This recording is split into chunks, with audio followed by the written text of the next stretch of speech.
que el inglés no sea la lengua materna de la mayor parte de los participantes, intentaré hablar despacio y claro.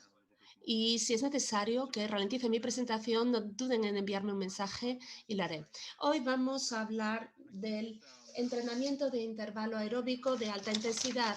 Es un tema que siempre ha estado ahí y es un tema que se ha convertido en un tema mucho más popular en los últimos años. Estos tenemos datos de los años 2018, pero básicamente los datos en 2019 han sido similares, es decir, el HIIT aparece como uno de los entrenamientos de fitness más importantes.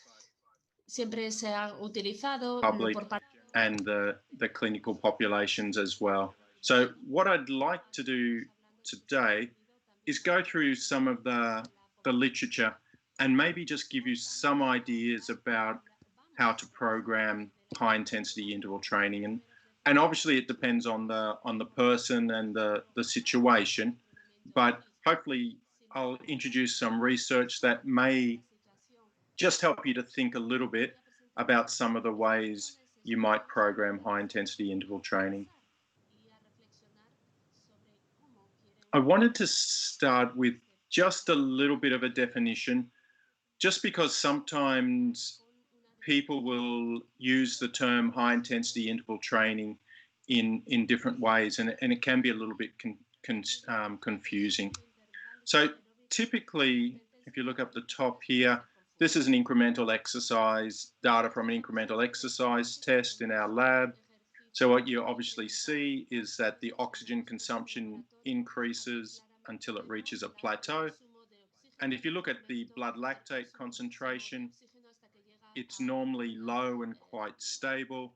Then you'll get to the first lactate threshold where it will increase slightly, and then to the second lactate threshold, however it's measured, where there's a rapid increase in lactate. Typically, at least in our lab, we've defined moderate intensity interval training as between the first and the second lactate threshold. So you can see it here, moderate intensity continuous exercise. High intensity interval exercise, we've defined as being between the second lactate threshold and VO2 max. And then sprint interval training is all-out bursts of exercise that are above VO2 max intensity. And I guess the most common is the 30-second all-out sprints. So sometimes you might see high-intensity interval training and sprint interval training both referred to as high-intensity interval training. But for the purpose of this talk, I'm going to define high-intensity interval exercise as just high-intensity intervals performed between around about the second lactate threshold and VO2 max.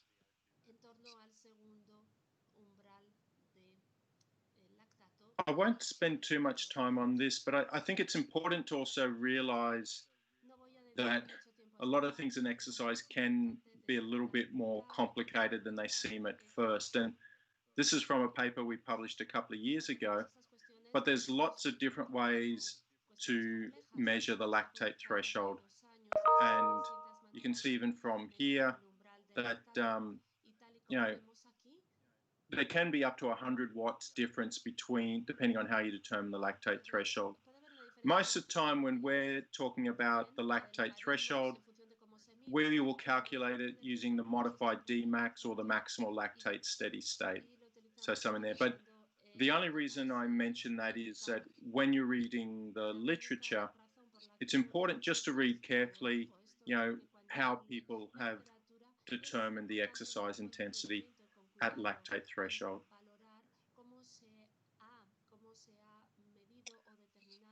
I won't be able to cover everything in this talk, but these reviews are from a few years ago now. But for anyone who's interested in the topic, these are quite some good summaries of high intensity interval training and specifically some different programming variables that you may want to get a hold of these papers.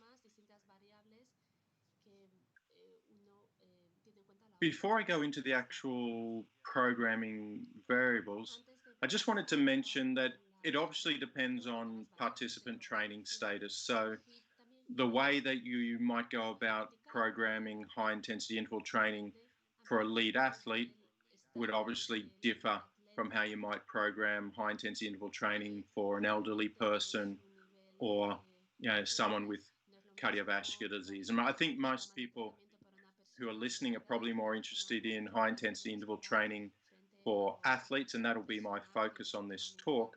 But just keep in mind that obviously some of these programming variables will depend on the population that you're working with. Okay, so I'm going to break the talk up into 6 different sections. So I'm going to talk about the frequency of high intensity interval training, the volume of high intensity interval training, and those two are related, the intensity, the recovery between intervals, combining if there's any benefits or negative effects of combining high intensity interval training with other types of exercise. And I don't have the time to go into a lot of detail, but I'll just briefly mention a few nutrition principles at the end. So if we start with the frequency of training. Stephen Sealer, who's a researcher in Norway, has done some really nice research on this topic, I think.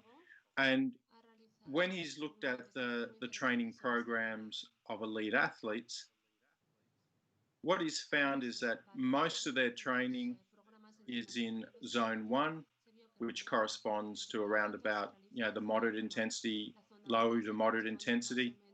There's not very much in the middle, and around about 20% of the high intensity interval training that elite athletes do in this polarized model is in high intensity interval training. So I think that's probably a pretty good guide, is around about 20% seems to be over the many years what elite athletes have I guess, from experimenting with their own training, have come across as being a fairly good target to aim for. And if you look at elite athletes, and in this case I'll present specifically some marathon, some long distance runners, if you look at their training, and occasionally the elite athletes will put their training programs on the internet, quite often they seem to adhere to this principle of around about 20% of high intensity interval training, and typically it's only 2 or 3 training sessions per week. So you can see here that these athletes, apart from Saturday, are doing 1 or 2 training sessions most days, but in a week they rarely go above 2 or 3 high intensity interval training sessions. And if I give you another example, another marathon runner, and again, 1 or 2 training sessions each day, a very high volume of training, but no more than, in this case, 2 high intensity interval training sessions in the week. And it seems to be, even though high intensity interval training, we know that it's a powerful training stimulus to get some good improvements in muscle adaptations and also performance. If it's done too much, it can provoke overtraining. And this is some nice research from Shona Holson from Australia. And quite often, if researchers are designing overtraining studies where they want to get athletes to overtrain, the first thing they do is increase the amount of high intensity interval training. So it seems to be that athletes have learnt from that, and they will limit the amount of high intensity interval training that they do. And another example, this is from the Australian Institute of Sport, and this is with the race walkers.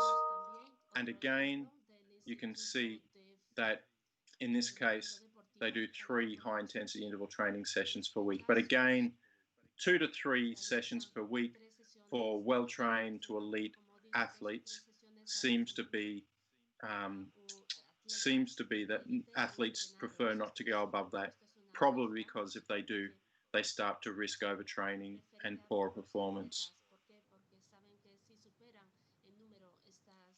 And there's been very few studies that have actually looked at this, but there's a nice study this one out of Norway, and what they did in this study is they compared LF, which is low frequency interval training, which I think was 2 days per week, with high frequency interval training, which was 4 days per week, and they saw better improve. Only the low frequency group had a significant improvement in performance. And so I haven't seen too many studies that have actually compared the frequency of high intensity interval training in elite athletes and the response, but this is one which has only just come out this year. And as I said, so that seems to support the idea that if the high intensity interval training frequency is too high, it can be detrimental to athletes. What's interesting, though, and I mentioned this at the beginning, that it seems to be less problematic for sedentary or even moderately trained people. So we did this study where we actually tried to overtrain people, and we gave them high intensity interval training twice a day for 7 days per week. So they're doing 14 high intensity interval training sessions per week, and we weren't able to overtrain them, and they got good improvements in performance and their muscle. So I'm not suggesting to do high intensity interval training twice per day, but the point I wanted to make is I think with elite athletes, the research and also what athletes do would suggest that 2 or 3 high intensity interval training sessions is probably the maximum. But if you're working with less well-trained athletes, then you can probably increase the frequency a little bit more and still get some good results. So just to summarize there, so high intensity interval training can be stressful, and highly trained to elite athletes tend to limit their high intensity interval training frequency to 2 to 3 sessions per week. Less trained athletes can probably perform a greater frequency of HIIT if they've got a good solid base of endurance training.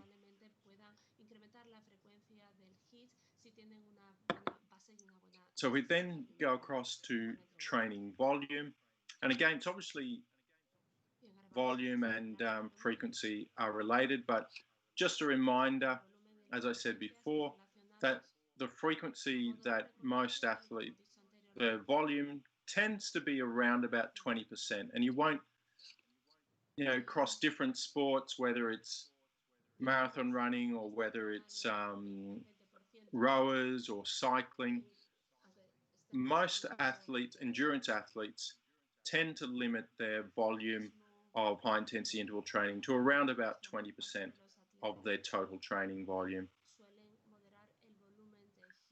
And the tricky thing here is that we've also shown that when it comes to changes, here we've looked at mitochondria. So when it's improving skeletal muscle adaptations that are important for endurance, training volume, total training volume seems to be important. So the challenge here, I think, is to try and increase the total training volume and to try and increase the high intensity interval training volume, but to do that progressively and try as much as possible to work around about that ratio. So trying not to go above more than about 20% of the total training volume dedicated to high intensity interval training.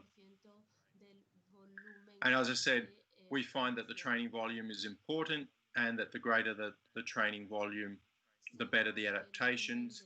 But if we're specifically talking about high intensity interval training, I would be trying to limit that to around about 20%. So again, just to summarize, so many adaptations to endurance training are related to the volume of training, but if we're looking at specifically the volume of high intensity interval training, around about 15 to 20% 2 to 3 training sessions per week seems to be what we should be aiming for if we're working with elite athletes. The intensity is obviously a critical variable to consider, and just a reminder that when we're doing interval training, we're typically looking at an intensity in this zone. So somewhere between the second lactate threshold and VO2 max. And again, this is, I think, just where we have to be a little bit careful. And I don't want to spend too much time on this, but just to point out that you need to be a little bit careful when you're looking at the literature, because if we think about interval training being in this zone above the lactate threshold, that could be 50 to 70% of VO2 max for an untrained person, depending on how it's calculated, 60 to 80% for someone who's trained but has a low lactate threshold, or even 70 to 90% for someone who's really well trained. So when we're doing either our research or programming training for athletes, I try and avoid using percent VO2 max or percent W peak. If you do have the option, and not everyone has this ability depending on what testing they've got available, I prefer to work off the lactate threshold. So in this case, for an untrained person, that would be their high intensity interval training zone. But for a trained person or a trained person with a high lactate threshold, that would be their zone.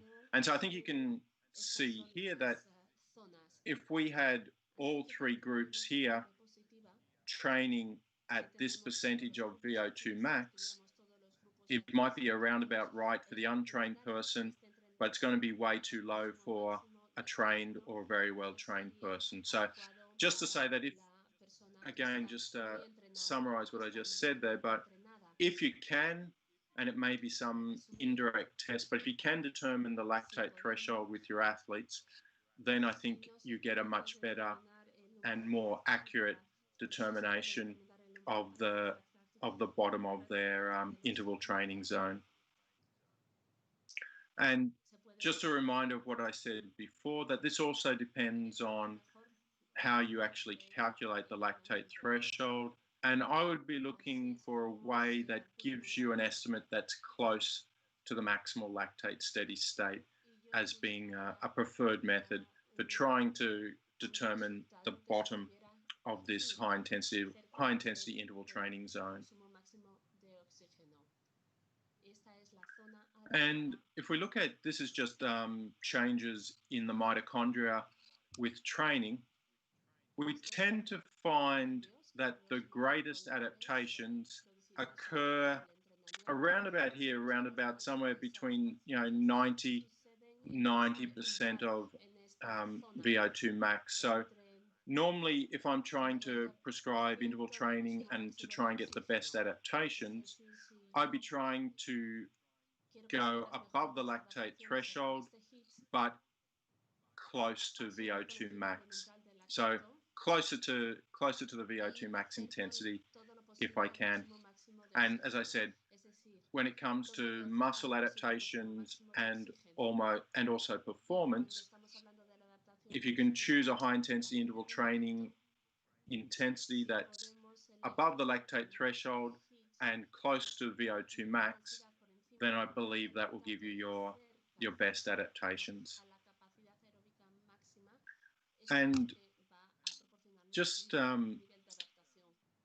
another way of showing you this is we did a study where we took muscle biopsies when people exercise below their lactate threshold, about 15% below their lactate threshold, 7.5% below the lactate threshold, or about 7.5% above their lactate threshold. And just showing you here that as soon as you get above the lactate threshold, we see a lot more genes that are involved in endurance performance being turned on. So I think, and we're doing more research on this, but I think the lactate threshold is an important intensity, and getting above the lactate threshold is when we see that the muscles are more strongly activated by that specific exercise session. So again, just to summarize, so the lactate threshold seems to provide a critical threshold to increase the adaptive response to exercise.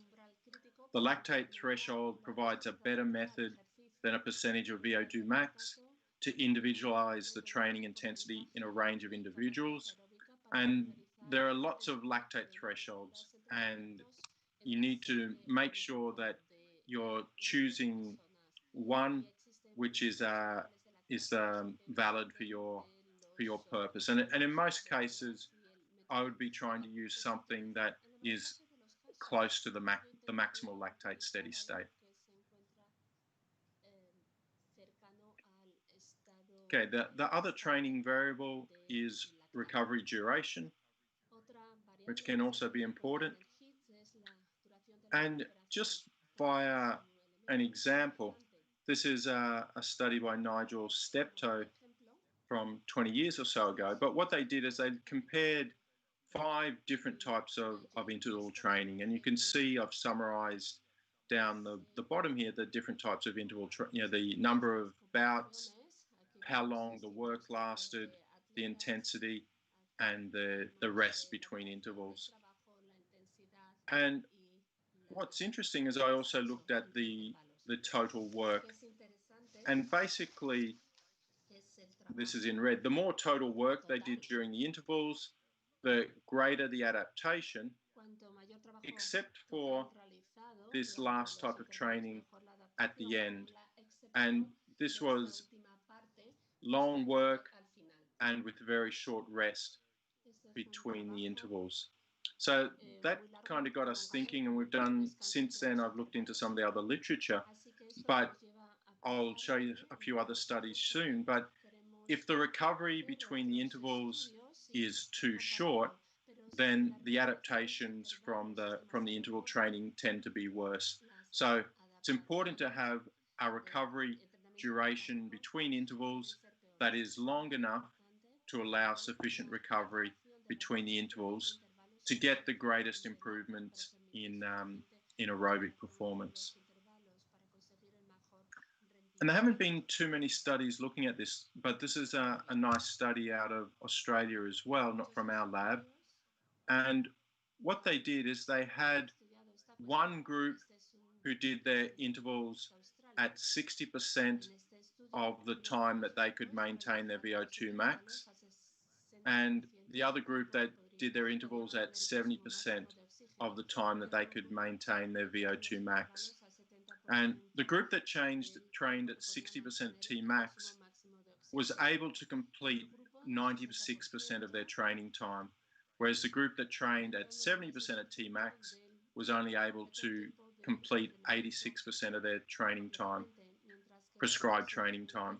So what happened here, because they were exercising longer, but they had the same recovery, their performance dropped off with every single interval, and they weren't able to recover as well, and they weren't able to complete as much training. So even though this study doesn't specifically look at recovery time, what it does show is that if athletes aren't able to recover between intervals, then they aren't able to complete as much of their interval training, and the improvements in this case of VO2 max tend to not be as good. So when it comes to your programming, you want to have sufficient recovery so that the athletes can complete as much of their high intensity interval training as possible.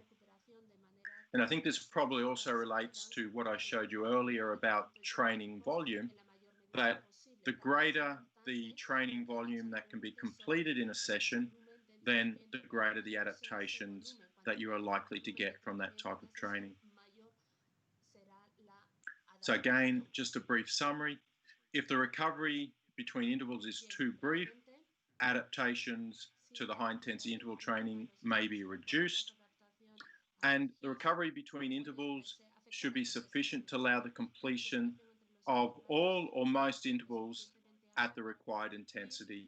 So if I see that if it's running or cycling, if I see that the training intensity, velocity, power is decreasing with each interval, then that suggests to me that I haven't given enough recovery to my athletes, and I need to try and increase the recovery so that they're better able to complete all of the intervals at the desired intensity.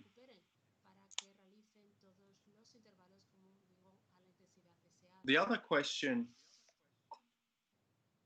that pops up when we're talking about programming interval training is whether we should be combining sessions. And a lot of athletes do this, and a lot of triathletes especially might do a brick session where they put a swim and a cycle, or a cycle and a run together. And so there's been some research recently, and we've done some as well, just to see whether this might be beneficial. And so I'll just quickly walk through some of that. So we did this study with some collaborators in Brazil. And basically what we looked at is that we had a group that trained once per day. So on Monday, they did moderate intensity continuous training. Tuesday, they did high intensity interval training. And then they repeated that. And then they had a recovery day on Sunday. We also had a twice a day group, did exactly the same total volume of training, but they had a recovery on Monday. Then on Tuesday, they did a moderate intensity continuous training session, followed by a high intensity interval training session. Then they had a recovery. Then they did the same on Thursday, recovery, same on Saturday, and then a recovery. So you can see the number of white and black training sessions was exactly the same. The only difference was how they were put together. And if we look at the results, this was after only 3 weeks of training, but the group that trained once per day didn't get an improvement in their mitochondrial function, but the group that trained twice a day had about a 20% improvement in their mitochondrial function. So by putting sessions together and combining a high intensity interval training session with a moderate intensity continuous training session, we were able to get greater improvements in some of their skeletal muscle adaptations. We've also tried to look at why this might be, and so this was another study we did with the same group in Brazil. And again, what we looked at was the participants came and did a high intensity interval training session at 1 o'clock in the afternoon, or they came in and did a moderate intensity training session in the morning, and then a couple of hours later did a high intensity interval training session. And we compared these two just to see what was happening to their muscle when they did these two different types of training. And what we saw is, if you just concentrate on these white and black bars, is that when we combined a high intensity interval training session with a moderate intensity continuous training session, we saw a much greater signal in the muscle. So here we're looking at something that's called PGC1 alpha, which is a signal in the muscle that tells your muscles to produce more mitochondria and to improve their aerobic metabolism. And you can see that this was much more strongly activated when we had the high intensity interval training session after a moderate intensity training session. So there does seem to be, from our research and other people's research as well, some evidence that putting high intensity interval training after another training session, you might be able to amplify the training response. So just a summary again. So there is some evidence that when performing the same weekly volume of training, training twice a day can produce greater adaptations than training once per day. Please keep in mind, though, that when we did this study, it's really difficult training, and yeah, we'd have volunteers and they did the training, but they definitely found it very difficult, and nobody has done a long-term study of doing this type of training for many months. So I think there is some potential for sometimes combining high intensity interval training with other training, but I think you do need to be careful, and I would probably be recommending doing it occasionally, not regularly. As I said, sometimes I'll give a whole talk on nutrition and training, so I'll just cover a couple of key points and also point you to some literature. So I think one of the, this is a really nice paper from Louise Burke and John Hawley, and it summarizes some nutritional strategies that may be able to maximize the adaptations to high intensity interval training.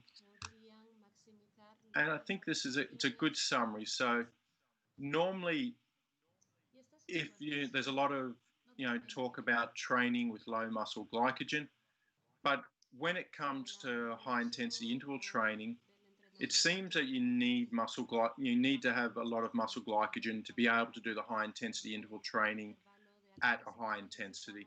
So the current recommendation would be to have carbohydrates and try and replace your muscle glycogen stores before doing high intensity interval training.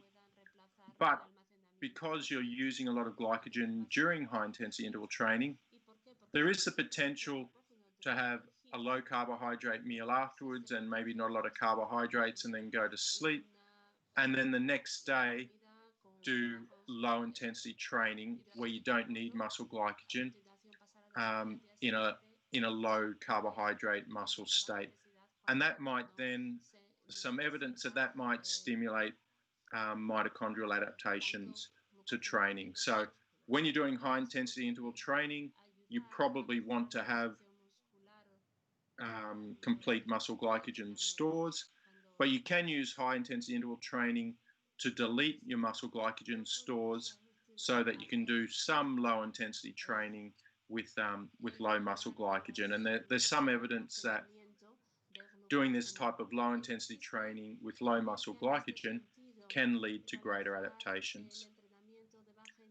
There's also a bunch of different supplements that you can consider, and with Jeff Rothschild, who's now in New Zealand, we've summarized these in a review paper. So I won't go through all of them. I'd say most of them, there's probably not a lot of evidence. There's a little bit of evidence that maybe taking sodium bicarbonate before training can lead to greater mitochondrial adaptations, especially in moderately trained participants, less so in elite athletes. Not a lot of support for beta-alanine. Some evidence for dietary nitrate, but again, less so for elite athletes. Antioxidants, there doesn't seem to be any strong evidence, but there is actually some evidence for the opposite, that taking antioxidants before training may actually lead to worse training adaptations. Caffeine may allow people to train harder and get better adaptations. And protein is obviously important. Doesn't seem to be a lot of evidence that the protein seems to be more important for skeletal muscle hypertrophy than endurance training adaptations. But if, like I said, this could be a whole lecture. So if you want to, you can grab that that review paper, and it goes through in a lot more detail the evidence for and against each of these supplements to assist adaptations to endurance training. So that's almost my time. So just a quick summary. So based on the evidence, some recommendations for high intensity interval training.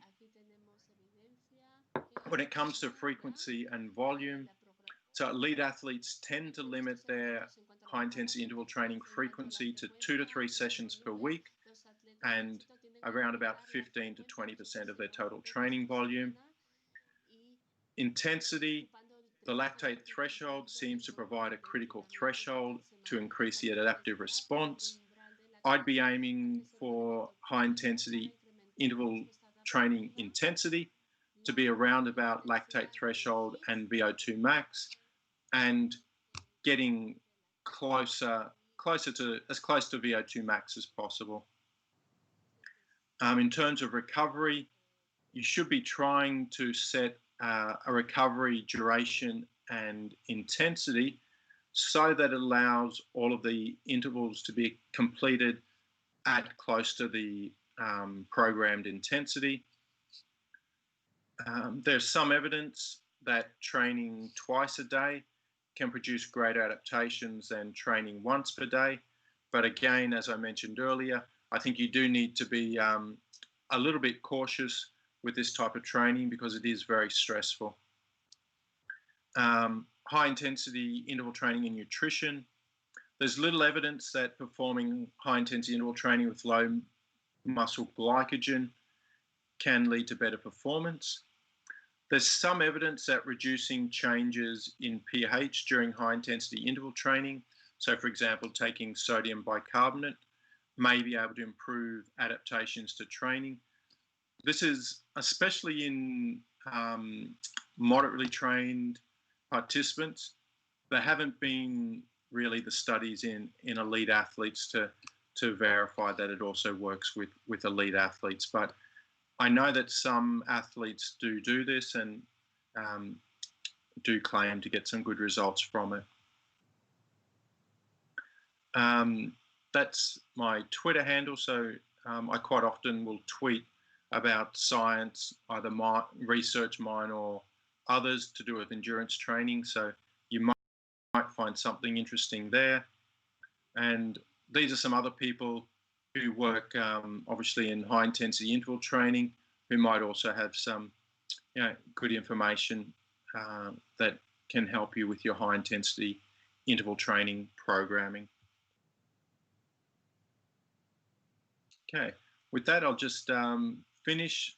I thank you all for listening today. I hope you got at least some interesting information out of the talk, and I'll be hanging around. So if you have any questions, then I'll be very happy to answer them. Thanks again. Well, David, thank you very much for your presentation. Excellent, as always. Yes, we have a few questions for you, if you don't mind. Yeah. Is it on the chat, or do I just, or will you ask me the questions? I will ask you the question, but if you want to check the chat also in YouTube, but I will try to translate because they are in Spanish. Okay, perfect. So Raúl Martín is asking you something like, how long is enough time between high intensity interval training sessions to have a good adaptation? We can adapt it according to the session or our athlete, or there is any established scientist routine or something like that? So do you mean like doing it on Monday and Friday, or do you mean? Yeah. Intersession, yeah. Yeah. So I think in some ways, I don't know any research that's actually looked at that, but if you're doing 2 to 3 sessions per week, then that probably, gives you a good example. If you think back to some of the examples I gave from elite athletes, they will typically try and have as much recovery as possible. So if it's an elite athlete doing 2 high-intensity interval training sessions per week, there will typically be 3 or 4 days between the training sessions. If the example I gave from the AIS, where they had 3 training sessions, then obviously around about 48 hours. But I think the basic principle, because of the greater stress of high-intensity interval training, is trying to get maximum recovery between the high-intensity interval training sessions. Okay. Antonio is asking you if you could make us some recommendation for team sports, soccer, basketball, about high-intensity interval training. We should not do more than amount of time, sets, volume. What do you think? Yeah, and I think it's interesting because my bias is because I'm as a physiologist, so I don't see a lot of difference between the different sports, because I think the whole idea is you're using high-intensity interval training to improve your physiology, your VO2 max, your ability to resynthesize phosphocreatine, your endurance, your tolerance to fatigue, etc. So I would say most of these principles can be applied to team sport athletes.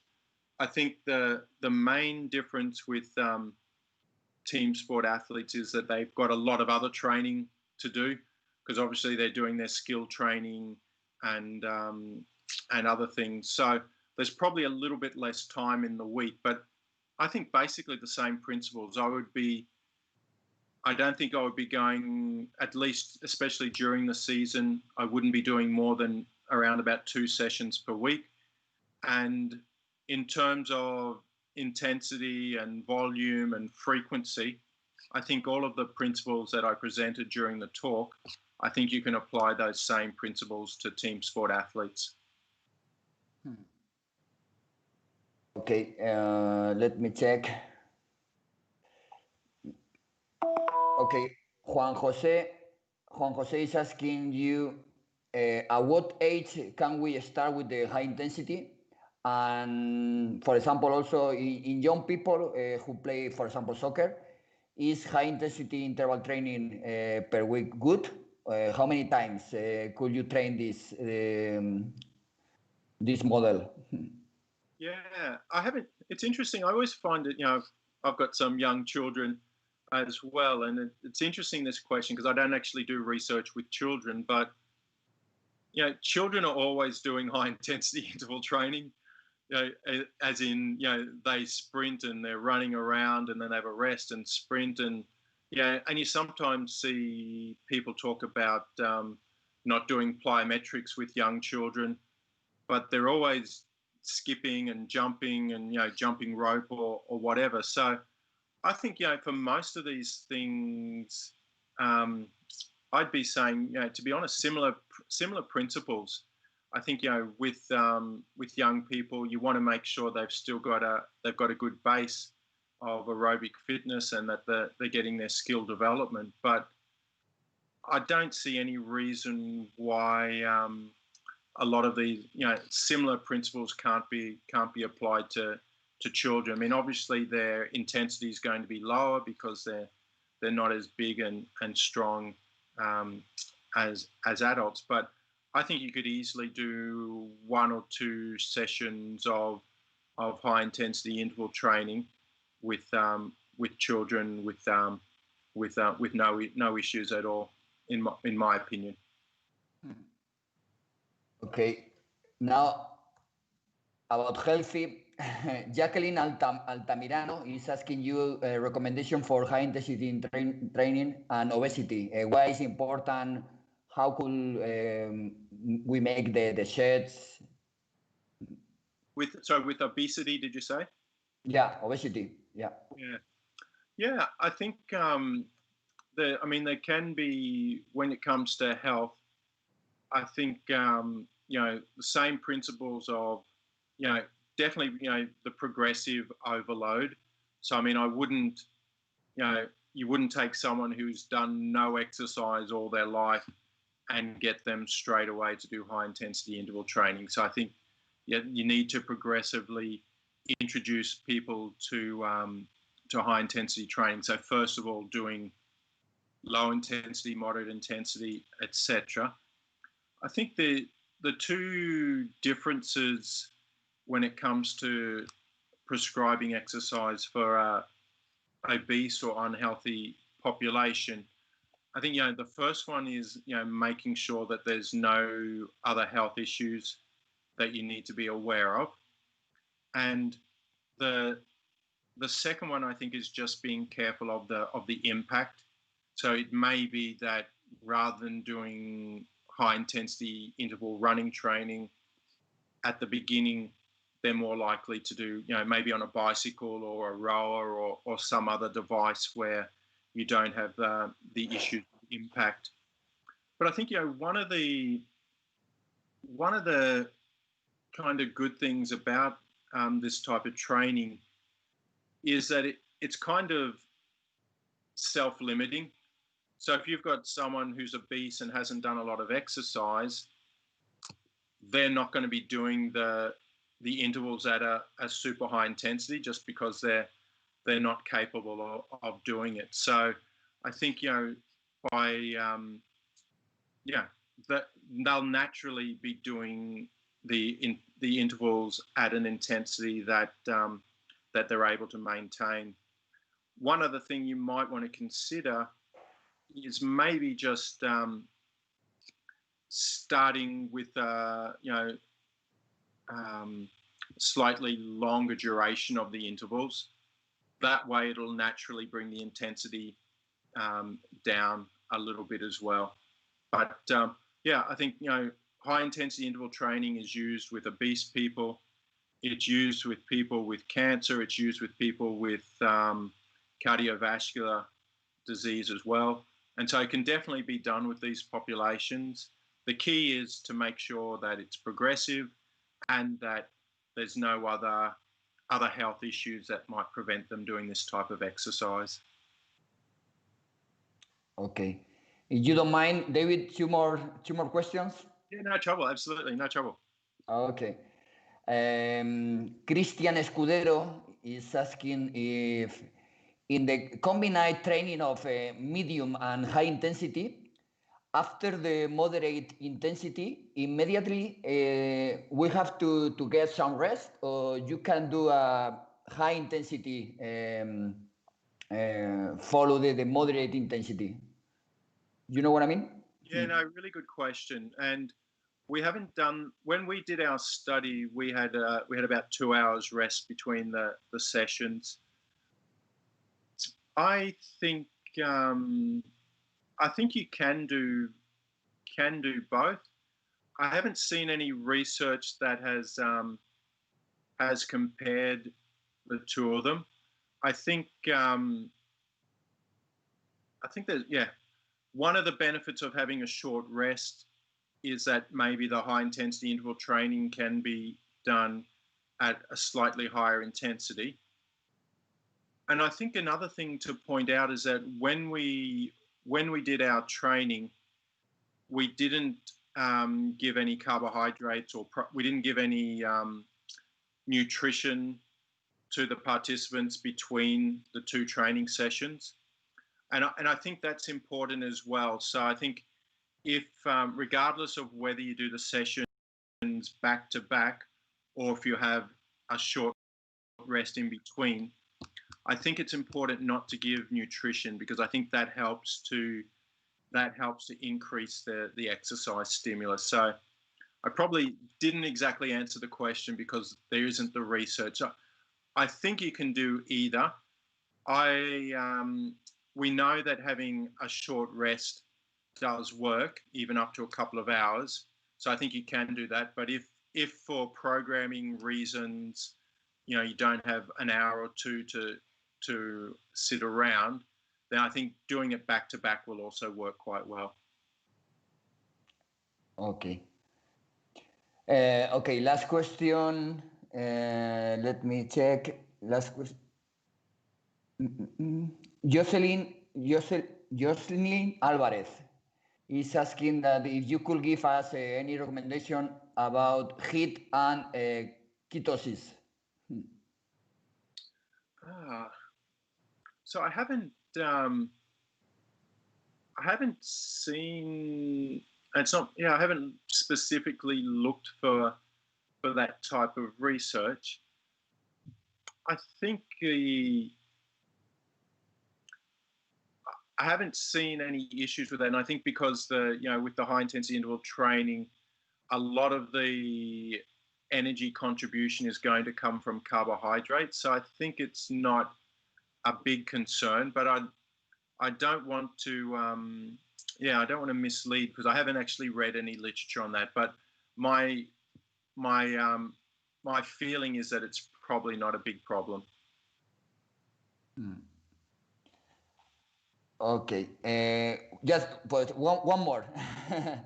Paula Maldonado again. Is better start with low intensity training and then HIIT, or is the same? Or we can start with the HIIT and after this low training? Yeah, it's a good question. I don't know. I haven't seen anybody look at that.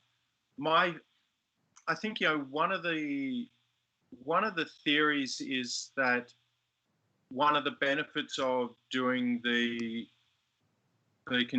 moderate intensity training first is to lower the muscle glycogen stores before you do the high intensity interval training. So that was the reason that we did the moderate intensity training first. And I think what we also saw is that when we did the moderate intensity training first, we saw a greater endurance stimulus than when we did the high intensity interval training second. So I would, without having done the research, I would say that it's better to do the moderate intensity training first, if possible. Okay, well, David, thank you very much for your time and for sharing your knowledge with us. It has been a real privilege. See you soon, and really appreciate your effort. Me too. Thanks for the invitation, and everybody in Spain, stay safe over the next few months. Okay, thank you. Bye-bye. Yeah. Okay, guys, we're gonna take a break just for one. Okay, bye-bye.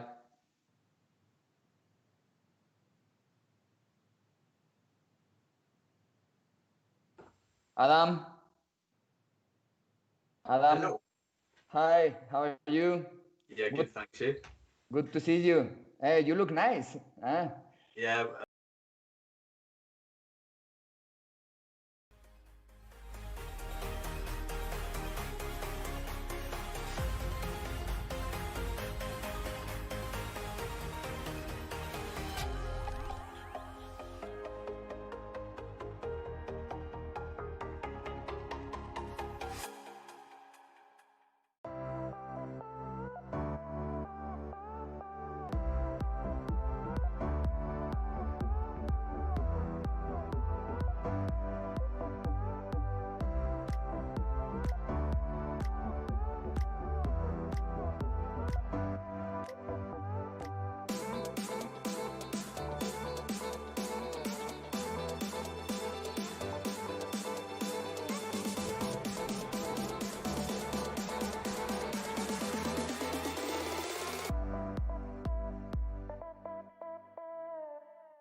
Welcome back.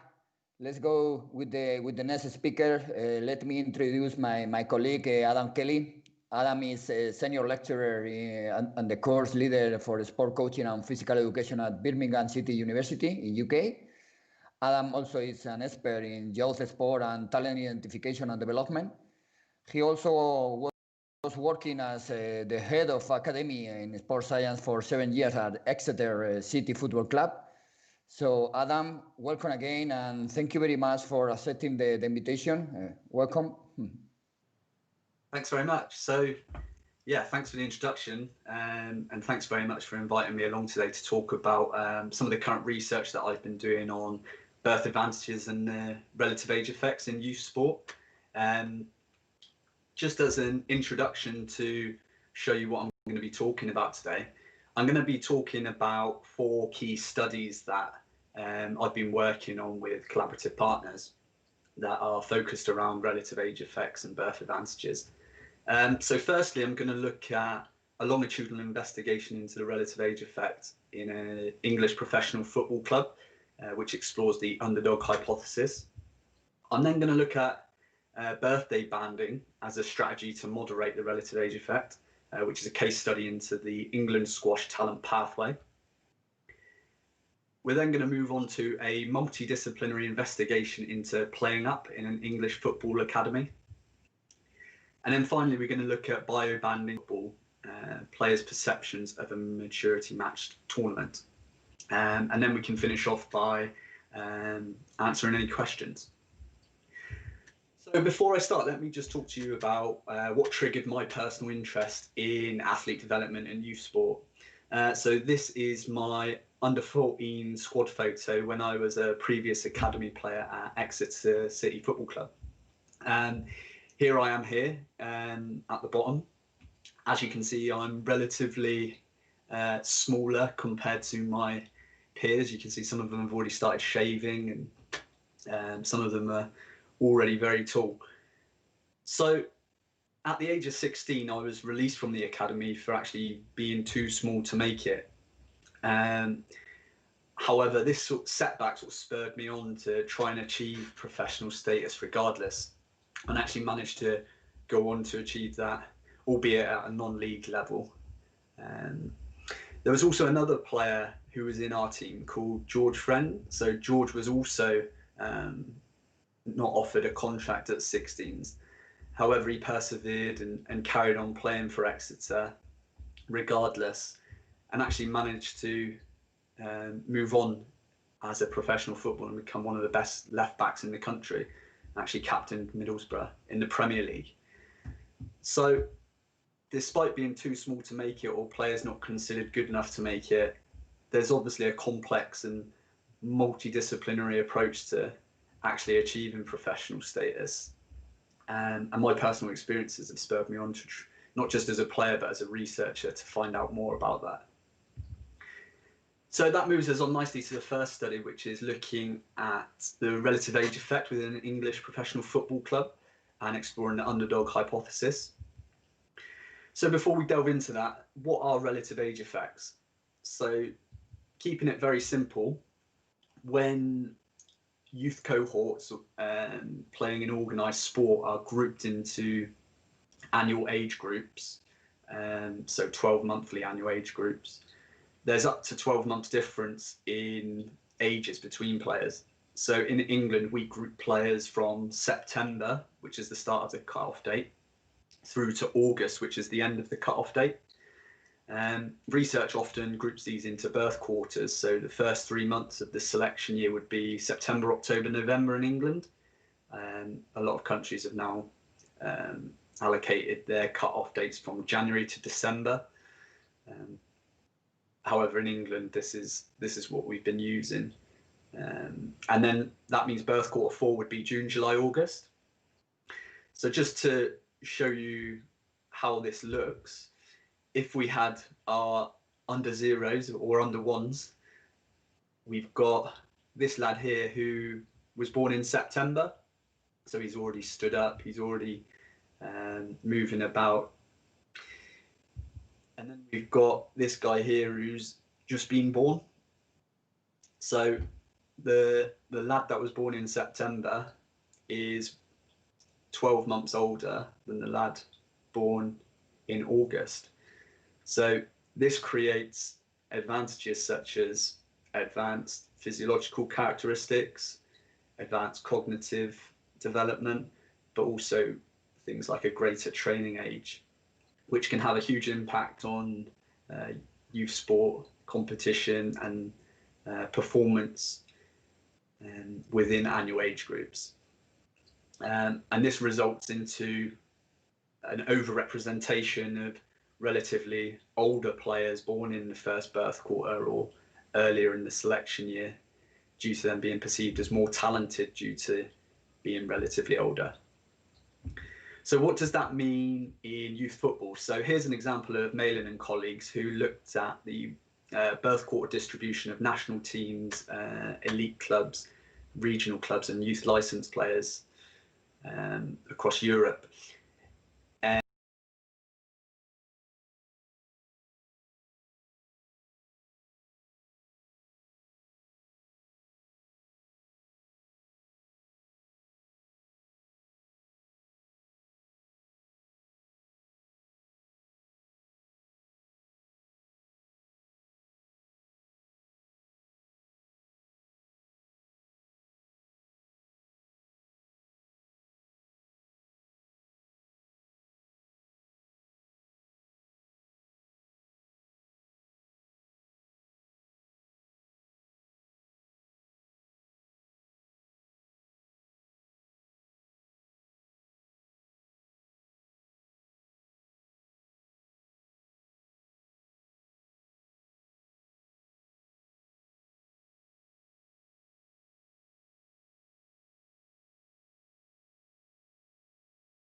moment in time, it's important we think about, do they have the characteristics to develop into professional athletes? There's a couple suggestions around the underdog hypothesis, whereby younger and smaller players must overcome a system that discriminates against them. So they're going to have to be fantastic players to get selected into academies to outshine their relatively older peers. And being younger or smaller may mean that these athletes have to develop themselves more technically to overcome physical biases. They may have to develop certain psychological characteristics, mental toughness, resilience to overcome being smaller or relatively younger. And it's also been suggested that relatively younger players are more likely to be positively selected. This is due to them actually being selected from the right tail of the ability distribution, rather than being selected for being relatively older or bigger. So what does this mean in terms of practical implications? This is the iceberg illusion, and the iceberg we can see at the top is success. So you may have seen something similar before, but the iceberg illusion here is what coaches are actually seeing. So coaches are seeing relatively older players outperforming their relatively younger peers. However, during the development process, birth quarter fours may need to work harder, be more dedicated, they have more setbacks. So this may spur them on to become or facilitate their long-term development to become professional athletes, which is why we may see this reversal effect or underdog hypothesis when it comes to contracts achieved. So what does this mean moving forward? As you'll see later on in this presentation, it's important we consider more equitable group banding strategies to ensure we're creating the most appropriate learning environment for every player to achieve their potential, rather than playing in fixed chronological age groups and offering the same developmental outcomes for each athlete throughout their development. So that moves me on nicely to a recent paper that we've published around birthday banding as a strategy to moderate the relative age effect. And this is a collaborative project with the England Squash Talent Pathway. So just to start off with another example of the relative age effect in action, we've got a example here of tennis, because to my knowledge, there's no previous research that's looked at the relative age effect in squash. So this is the German Tennis Association, which has been researched by Ulbricht and colleagues. And they split the year in half to look at the birthday distribution of athletes representing particular groups. So their national selection of youth players and regional selection of youth players showed that over 70% and 65% of players respectively were born in the first half of the year compared to the second half of the year. Again, this shows an overrepresentation of those athletes born within the first half. So when we compare that to senior athletes and grassroots or recreational players, this is significantly higher. So again, it's important to consider why we're selecting relatively older athletes in talent development pathways compared to their relatively younger peers. So an introduction to the England Squash Talent Pathway. This is the group of participants that we analysed.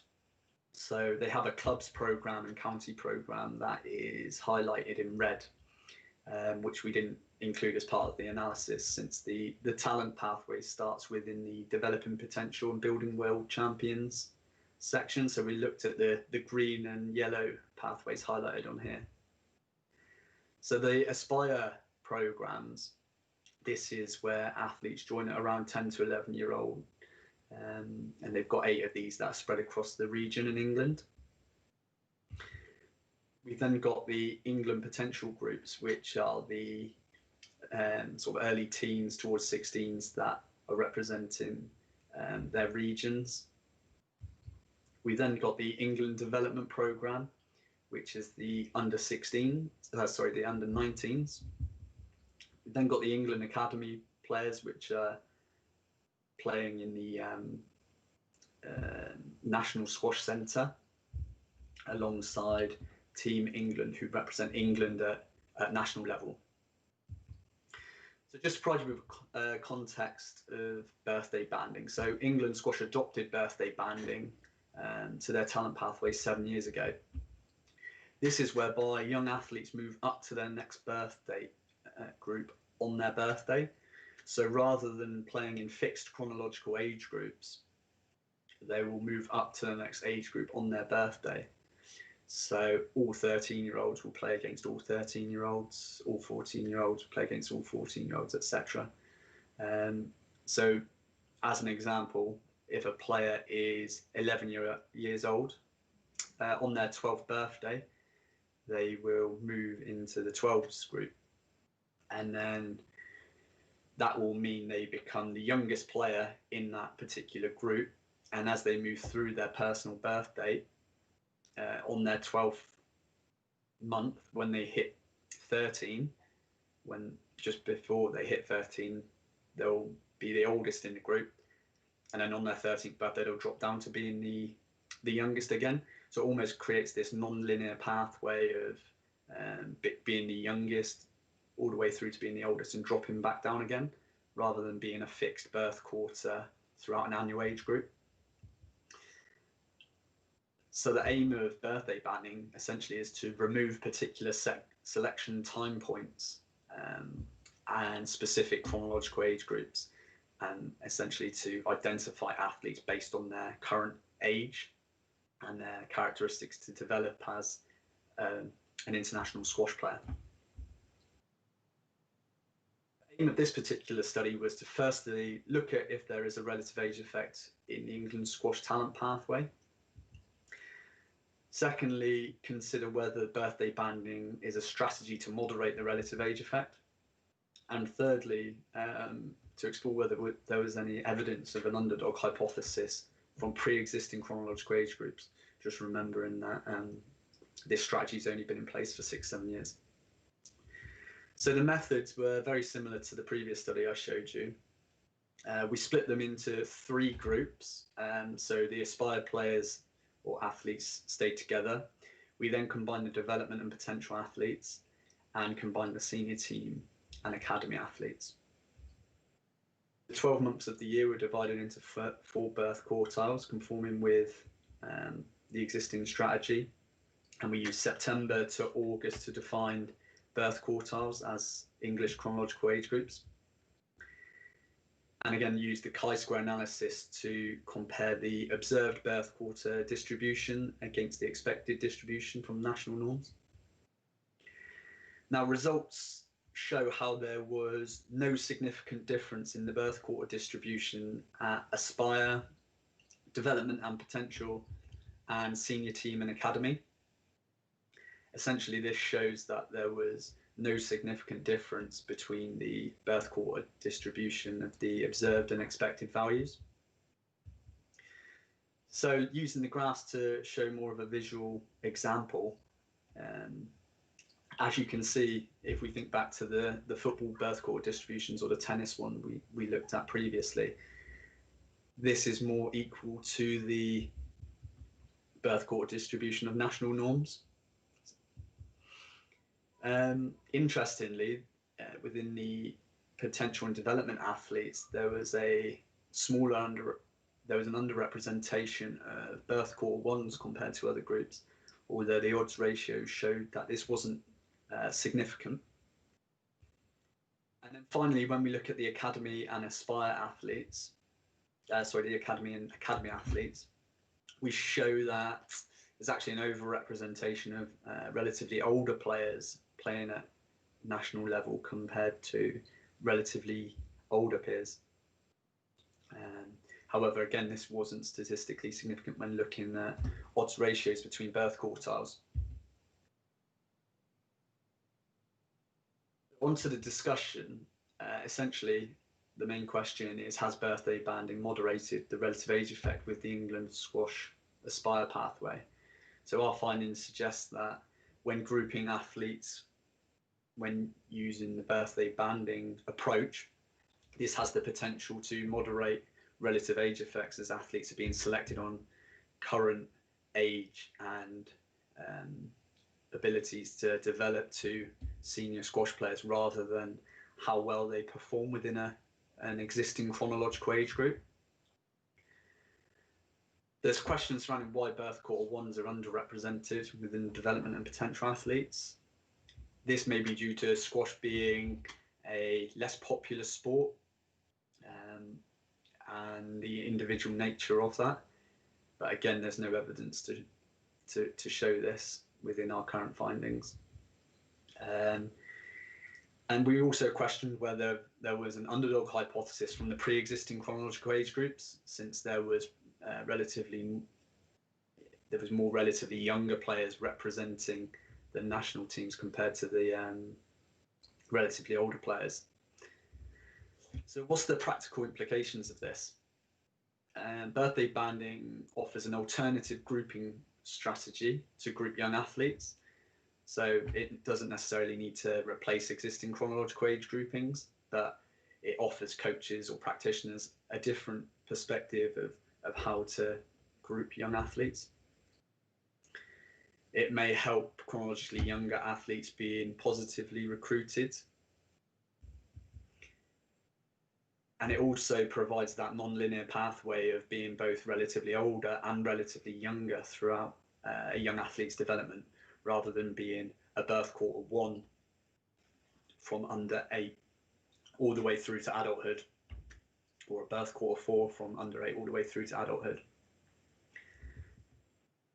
With regards to future directions, it's important birthday banding is observed in different sporting contexts. So this was obviously used in an individual sport context, but if we think about a team sport context, it might be quite difficult to implement. You might also remove certain psychosocial outcomes or group dynamic outcomes when working with teams. So it may be a difficult route. It's also important to consider the processes and mechanisms underpinning the relative age effects within other sports. And we also want to try and consider the perceptions from key stakeholders around birthday banding and whether athletes enjoy this approach, whether coaches find it useful, and what is the organizational structures or administrative processes like for youth sport administrators. And then finally, something to point to is thinking about other strategies for moderating relative age effects rather than just identifying their existence. So this moves us on to study 3. So this is looking at a multidisciplinary investigation into playing up in an English football academy. So this is a study that I've been working alongside with our colleagues in Queen's University in Canada. The rationale for this study, there's sort of grey literature that shows that when athletes show higher levels of expertise within their same age group, they are often offered the opportunity to play up an age group. However, there's no studies to show that this is useful or what the current outcomes of playing up look like.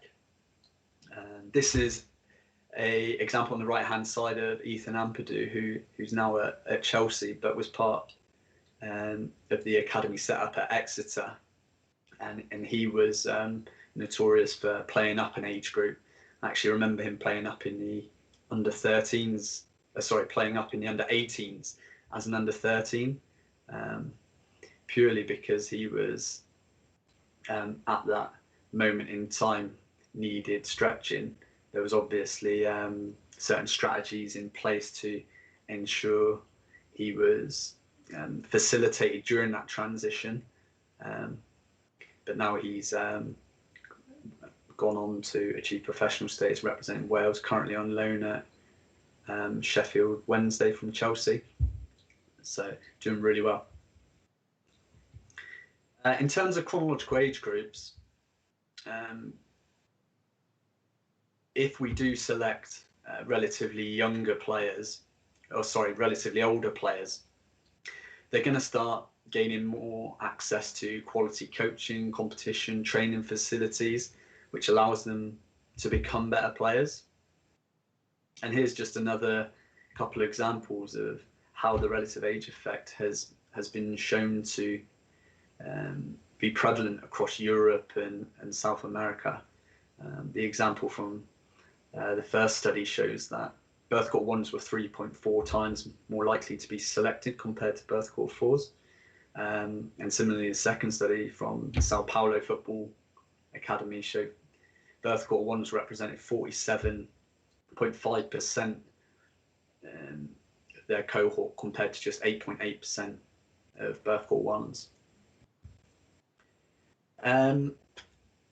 One or two examples I just want to provide first from an education context, because playing up's not been empirically explored within sport.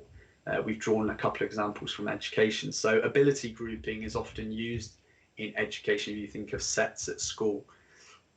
So the same way that coaches may play up talented youth athletes to expose them to higher intensities, teachers move high achieving students into advanced streams of study. This has been found to help high achieving students who were in higher ability groups improve within particular subjects. Another example that probably lines more closely to playing up is acceleration. So acceleration is when young students enter school early or skip a grade. This has been found to improve or help greater achievement compared to non-accelerated peers.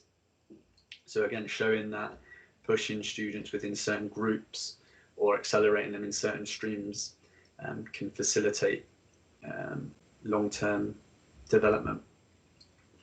So moving back to sport and football, multidisciplinary research has become more prevalent within the recent years. A study from Eugene and colleagues has showed that using various different tests can successfully classify talented players correctly. Similarly, Forsman and colleagues showed how performance at age 19 was associated with various different characteristics from technical, tactical, physical and psychological that were recorded at age 15.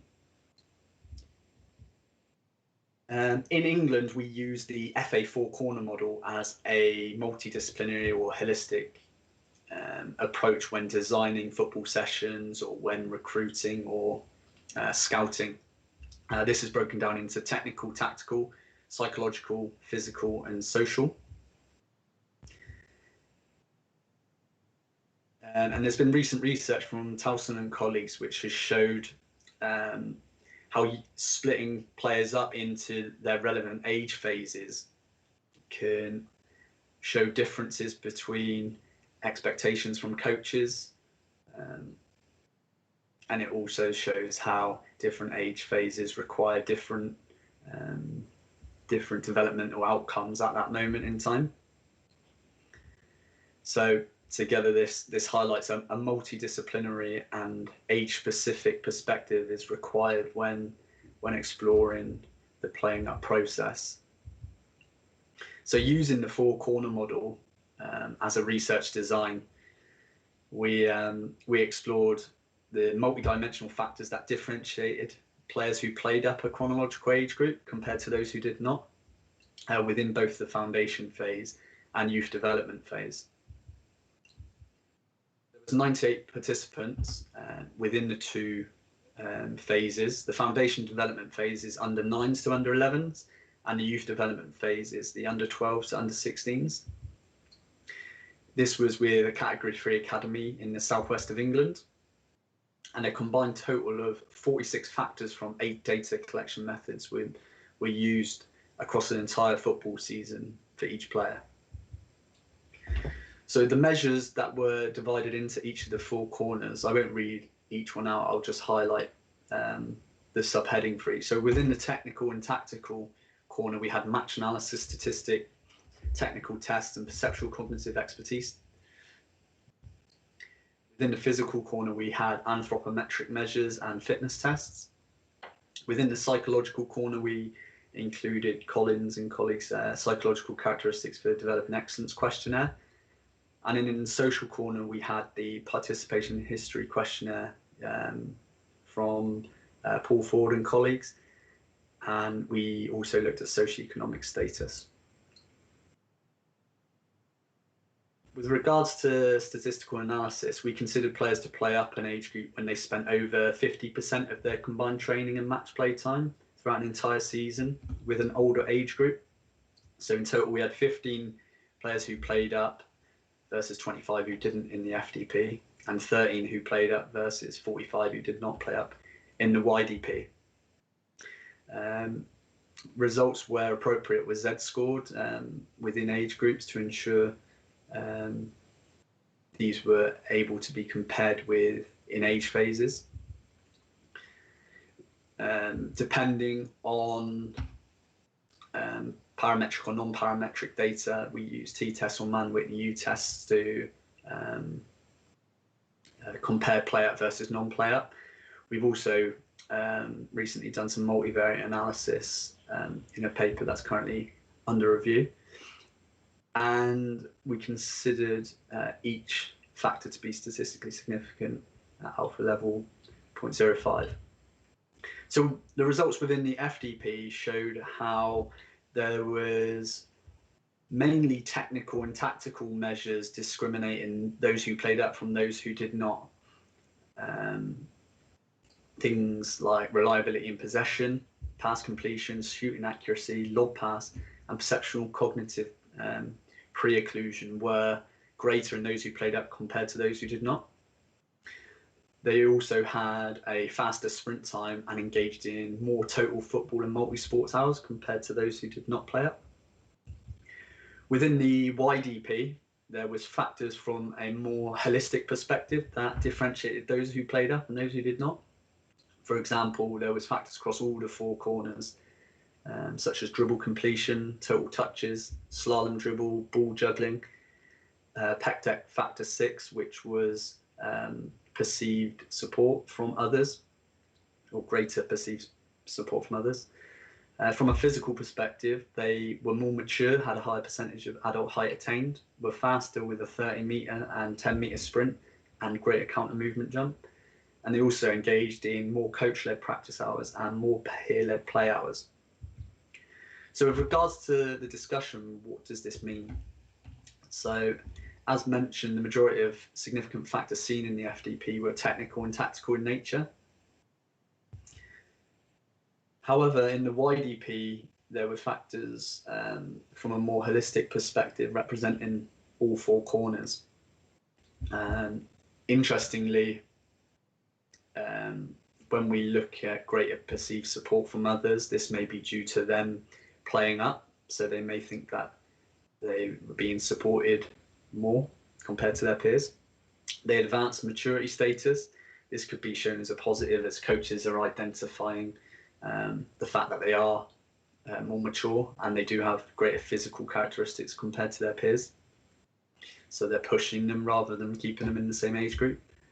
And then finally, they're getting more touches, which may mean more development. So they're getting on the ball more. And when we think about the amount of peer-led play and coach-led practice, when we look at the sort of sampling versus specialization debate, these findings show that they're actually engaging in more overall. So they're actually not just playing or being trained at the academy, they're actually doing more outside of that with their peers as well. Just sticking with the theme of the relative age effect as well, since birth quarters weren't significantly different between those who played up and those who didn't, we were interested to know why. This is because 14 out of 15 who played up were birth cohort 1 or birth cohort 2, and 9 out of 13 who played up in the YDP were birth cohort 1 or birth cohort 2. This was due to the fact that birth cohort 1s and 2s were significantly overrepresented in the academy as a whole, rather than just amongst those who played up. Therefore, I think playing up is also an important consideration for those who are born earlier in the year, rather than keeping them fixed within their own chronological age group. In terms of practical implications, it's important practitioners consider these holistic factors when playing youth athletes up. It should be used as a tool to facilitate greater individual development, rather than focusing on elite performance within a chronological age group. It's also important to consider birth quarter as a key contributor to playing up, and as a strategy, as a potential strategy to moderate the relative age effect. So with regards to limitations, it's important to recognise that these sorts of case studies do have their limitations. We only used one group of athletes, so it's important to think how this might look within a different category status, a different country or location, and also the productivity of particular academies. In terms of future directions, this paper is currently under review in the Journal of Sports Science, so keep an eye out for that. We've also done some stuff around player perceptions and experiences of those who played up, which Dan Goldman has recently submitted. I think more evidence is needed to show how playing up facilitates long-term development towards adult expertise, and also to look at whether the playing up actually moderates the relative age effect. And there's also potential to explore different contexts within other sports. And then finally, we're also considering potential projects for playing down. So similarly, how those who play up possess certain characteristics. What does playing down look like to facilitate an appropriate environment? So I know I'm running out of time, so I'm going to move swiftly through the final study that I've got here onto biobanding and looking at academy football players' perceptions of a maturity match tournament, a project led by Ben Bradley of AFC Bournemouth. So firstly, just looking at growth and maturation, we know females often hit maturity status earlier than males, but when we consider genders in isolation, they too can differentiate in when they hit their PHV status. So there can be up to 5 years difference in biological age between those within the same chronological age group. So when we group athletes within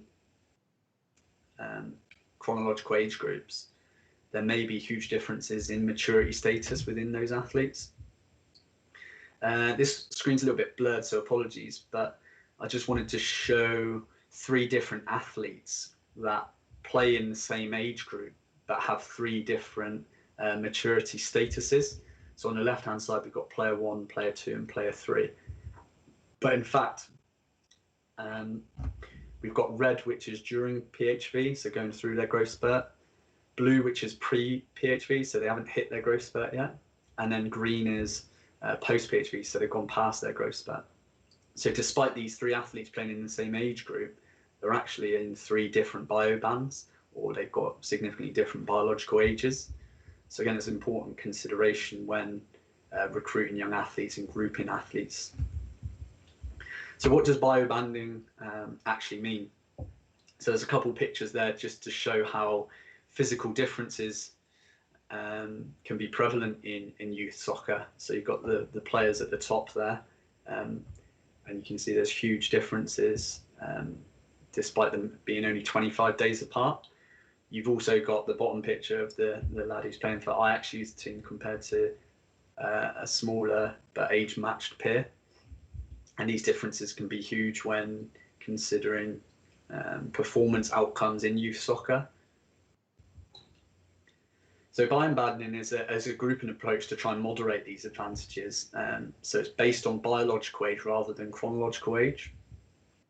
Biological banding or biobanding appears to be advantageous because it reduces inequality in competition.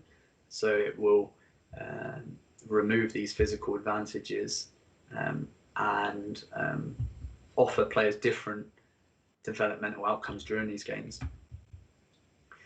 And it's also important to consider that relative age effects and maturity status are two different constructs. So relative age is purely based on the age of a player, whereas biological age is based on their existing maturity status.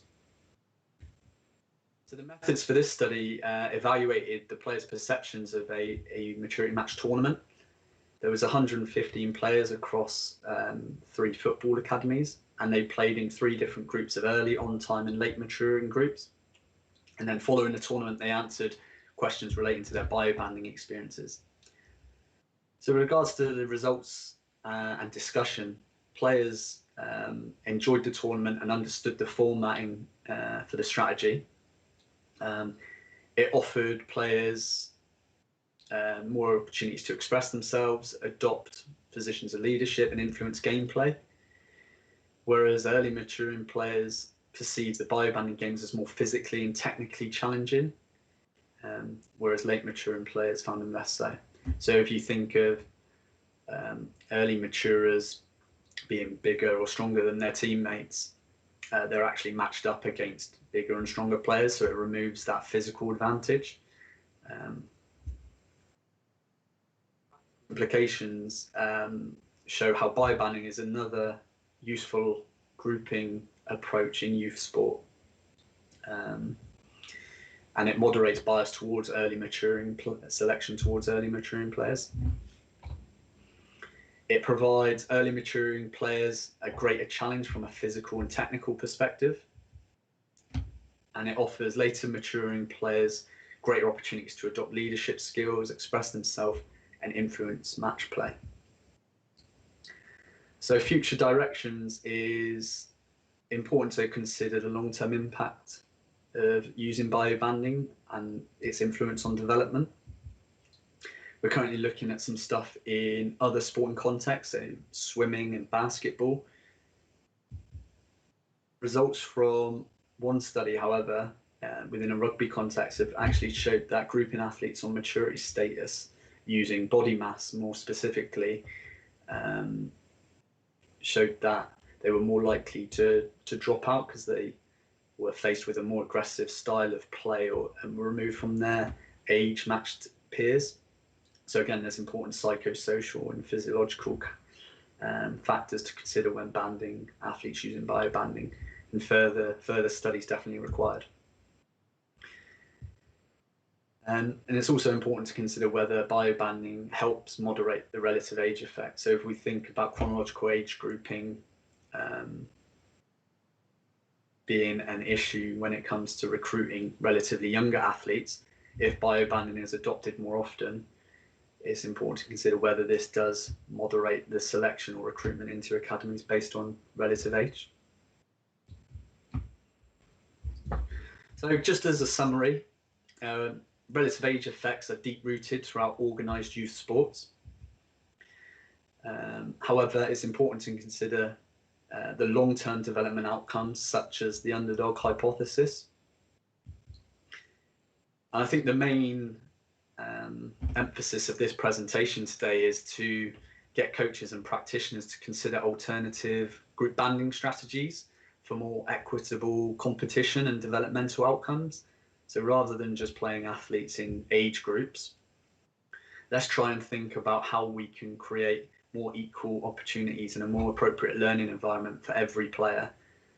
So we've come up with some here using birthday banding, playing up, or alternatively playing down, and also looked at biobanding. There's some good stuff from some colleagues at the Dutch Football Association who are also looking at a concept called average team age. So I keep an eye out for that one as well.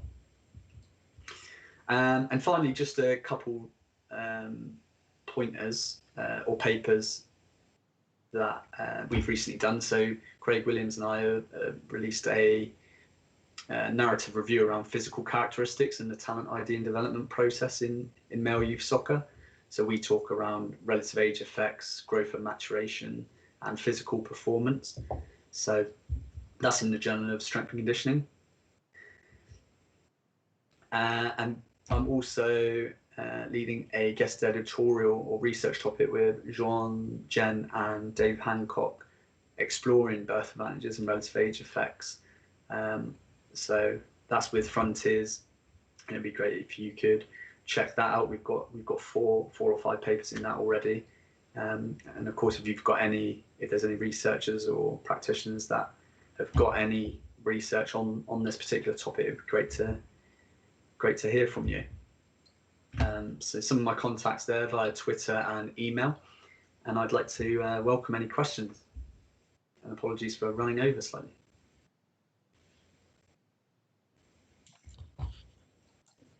Okay, hello.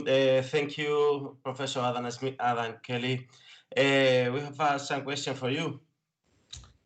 Ángel Portillo has a question.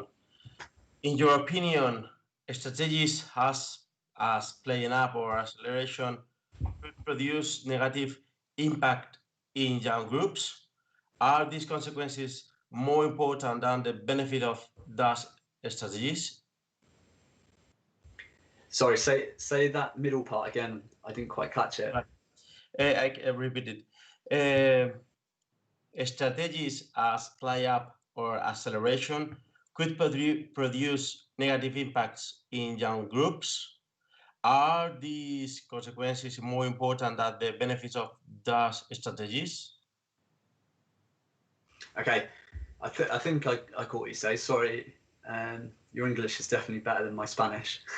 But with regards to playing up and drawing from an education context, things around acceleration and ability grouping has been shown to sort of push higher achieving students within particular subjects. So we wanted to try and sort of draw from these contexts and some of the strategies that are currently used in youth sport to see if there are developmental outcomes within that. At the moment, we're only at a stage where we can look at the factors that differentiate those who do play up compared to those who do not. We've done some qualitative stuff with some male and female youth soccer players in Canada to try and gain their perceptions of playing up. So there are some pros and cons to that. Some found playing up could potentially lead to burnout. There was more practice involved with playing up. So when they played up with older athletes, they had to spend more time, which took time away from their family, friends, and doing other things. So yeah, we're trying to look at sort of the more developmental outcomes of playing up in the future. Okay, thank you very much. Now we are going to stop 5 minutes in order to change the language of this channel. So we keep on the lectures at 5.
Good afternoon again.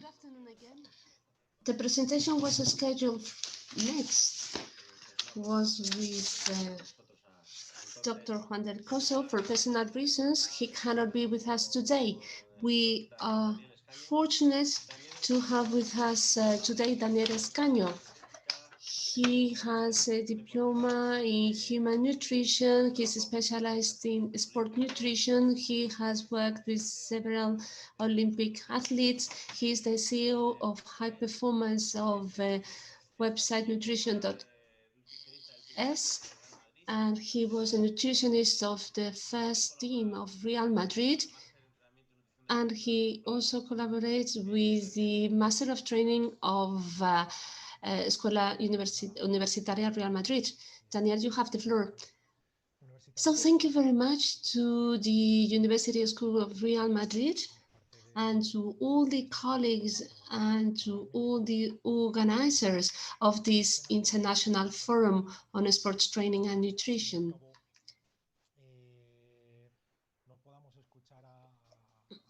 It is pity that we don't have Juan del Coso with us telling us about caffeine and their effects. And well, what I will be sharing with you my presentation when the coordinators of the event asked me to give a presentation was to set up the basis in terms of what we are doing in terms of allogenic help and supplements that we are giving to high performance athletes. And I'm saying that because in this sense, and most of the people who are following us today probably share our thoughts that there are lots and lots of information out there, and some of that information is not right. Often it is said that over-information generates lack of information. So therefore, because we will not be hearing about caffeine from Juan del Coso today, well, most likely he will be with us in the future, and we will have the opportunity to listen to his presentation. Yet those of us who approach nutrition from a multidisciplinary viewpoint and from a rigorous scientific standpoint, we consider the discussing with you supplements, ergogenic helps, and what does the science tells us in terms of practical implications and applications. And this is the reason why we have decided to put together this presentation, which will be approaching and reviewing a number of basic concepts. As you know, I am a teacher, this Master of Sports Nutrition. I always tell my students that one of the problems that I often find in terms of nutrition is that oftentimes the same terminology is used to define or to refer to different ideas, and oftentimes the same term or several terms are used to refer to the same thing. Oftentimes coaches, athletes, and people who are not experts in sport nutrition end up telling us, well, you are saying different things. It's not that we are saying different things, but we gather, we meet up annually or in forums such as this kind just to share our knowledge and to see what each of us is doing. Oftentimes we share our viewpoints and what we do, but the problem is that we do not use the right terms, the right terminology. So therefore, I would like to devote a few minutes to go through those terms so that everyone who is listening to us, no matter what they do, whether they are nutritionists or any stakeholders, psychologists, you name it, can get a deeper understanding about the terms, and so that we do not end up punishing the last person, the end of the line, which is the athlete. In the second part of my presentation, we will refer to the classifications and of sports supplements, what is an ergogenic help, what is the use of it, And we will discussing that from a superficial viewpoint, because at the end of the day, today, my presentation will not last for more than 40 minutes. We want to just leave some time for questions and answers. So therefore, we will just we'll approach these topics briefly. So regarding the first part of my presentation in terms of basic concepts, fundamental concepts, it is very important that we are all clear about what a nutritional supplement is about. There is a huge range, high number of supplements out there. So therefore, labeling a product which is not a supplement as a supplement may be detrimental to the health or to the performance of the athlete. That's the reason why now, as we can see in the screen, this is a good definition. The main feature of a nutritional supplement or nutritional complement is about an element that helps compensate or palliate a deficit that the person may have. So therefore, if we didn't have that, if the person did not have that need covered, then that lack would have a negative impact on the health state and the performance of the patient. So the nutritional supplement is just a complement based on a nutrient. Those of you who are nutritionists, I'm sure you are well aware of that. So for us, nutrition is defined as an essential component that the person needs to cover his basic needs. And nutrients are divided into groups, macronutrients as well as micronutrients. First one's carbohydrates, etc. And the second one, mineral, vitamins, water, and fiber. A nutritional supplement is just a complement that has a nutrient in it. That's it. So we are not talking about any pharmacological tool or any xenobiotic or any drug, not at all. It is just a nutrient, whether it is carbohydrate, protein, fat, mineral, or just one or several elements combined into this complement that the person needs whenever the person has a deficit or lacks some component. It is true to say that once that need is covered, because we're talking about nutrients, the higher dose of supplement does not generate any positive effect on the health of the person or the performance of the person. And in some cases, this may lead to a non-desired effect. One of the examples, which is most typical with regard to the use of supplements whenever they are not needed, because the athlete does not need it, is about the increase of fat matter, as it is the case of proteins. So what happens if we intake more proteins than we need? Well, probably there should not be a big problem as it was thought in the past. No, liver issues will be developed or renal issues will be developed. Not at all, but at a given point in time, taking a supplement which that goes beyond our needs will not be eliminated. It will not be eliminated through the urine. So any intake of calories is accumulated, is stored in the body in the form of fat. This is an evolutionary tool that allows a man to overcome future situations when there is a lack of food. Is there a problem when the person has an anabolic capacity linked to amounts of 2 grams of protein per kilogram of weight, and then the person takes 4 grams instead of 2?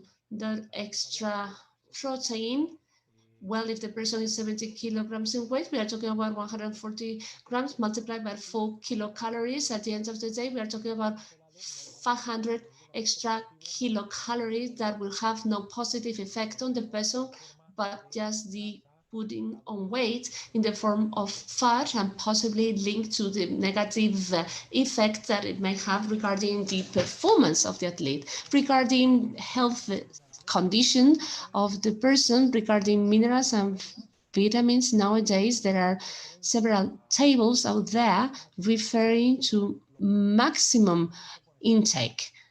Well, we will take a look at that later on. And now there is a third element. So excess consumption, excess intake of supplements may have a negative effect in the performance. The person may develop gastrointestinal issues when it comes to taking supplement, for instance, in the form of a gel with a significant amount of simple sugars and also sodium salts. What may happen, considering that most of the absorption rate of nutrients is associated with osmolarity load. What happens if we take in something which has a very high osmolarity weight and it is not accompanied with the vehicle that brings it to the blood flow, for instance, in this case, water? Perhaps that strength, it is so powerful that perhaps the substances will not be absorbed from the gastrointestinal tract to the blood flow, but just the other way around. So this is known as gastroenteritis due to reverse osmosis. So therefore, if the person takes that gel and doesn't take enough water with it, may develop gastrointestinal issues or diarrhea. Does that mean that our athlete will die? Not at all. It means that our athlete, if running a marathon, may start to have some gastrointestinal issues in kilometer 30. Does it happen anything if we are popular and we want to run a marathon in 4 hours? No, that is not a problem. But considering we have seen that short ago, the Tour de France has been won just by a difference of seconds after 21 days of cycling and cycling, where athletes are enduring for 4 or 5 hours a day. After 21 days of doing that, the difference between day one and the last day can be marked in terms of seconds, and that may be affected or impacted by the gastrointestinal situation of the athlete. So therefore, diarrhea is not desired at all. But regarding the effect of minerals, the overtaking of them and the impact on the health of the athlete has already been described and put in tables. Everyone is clear that calcium, magnesium, iron, and selenium have a number of benefits or functions. So zinc synthesis of nucleic acids, glucolysis, elimination of CO2, very much associated with the immune system. What may happen at a given point in time, everyone is clear, the symptoms that may happen as a result of a deficit of magnesium or zinc. So lack of magnesium brings about weakness of the muscles, nausea, irritability, etc. But as I say, all that has been described already. So of course, this maximum amounts per day may vary from one individual to another. But the higher amount, the better, is not applicable, because if the athlete ends up taking more magnesium than he needs, he may develop neurotoxicity. Or for instance, if all the supplements are enriched or over-enriched with zinc,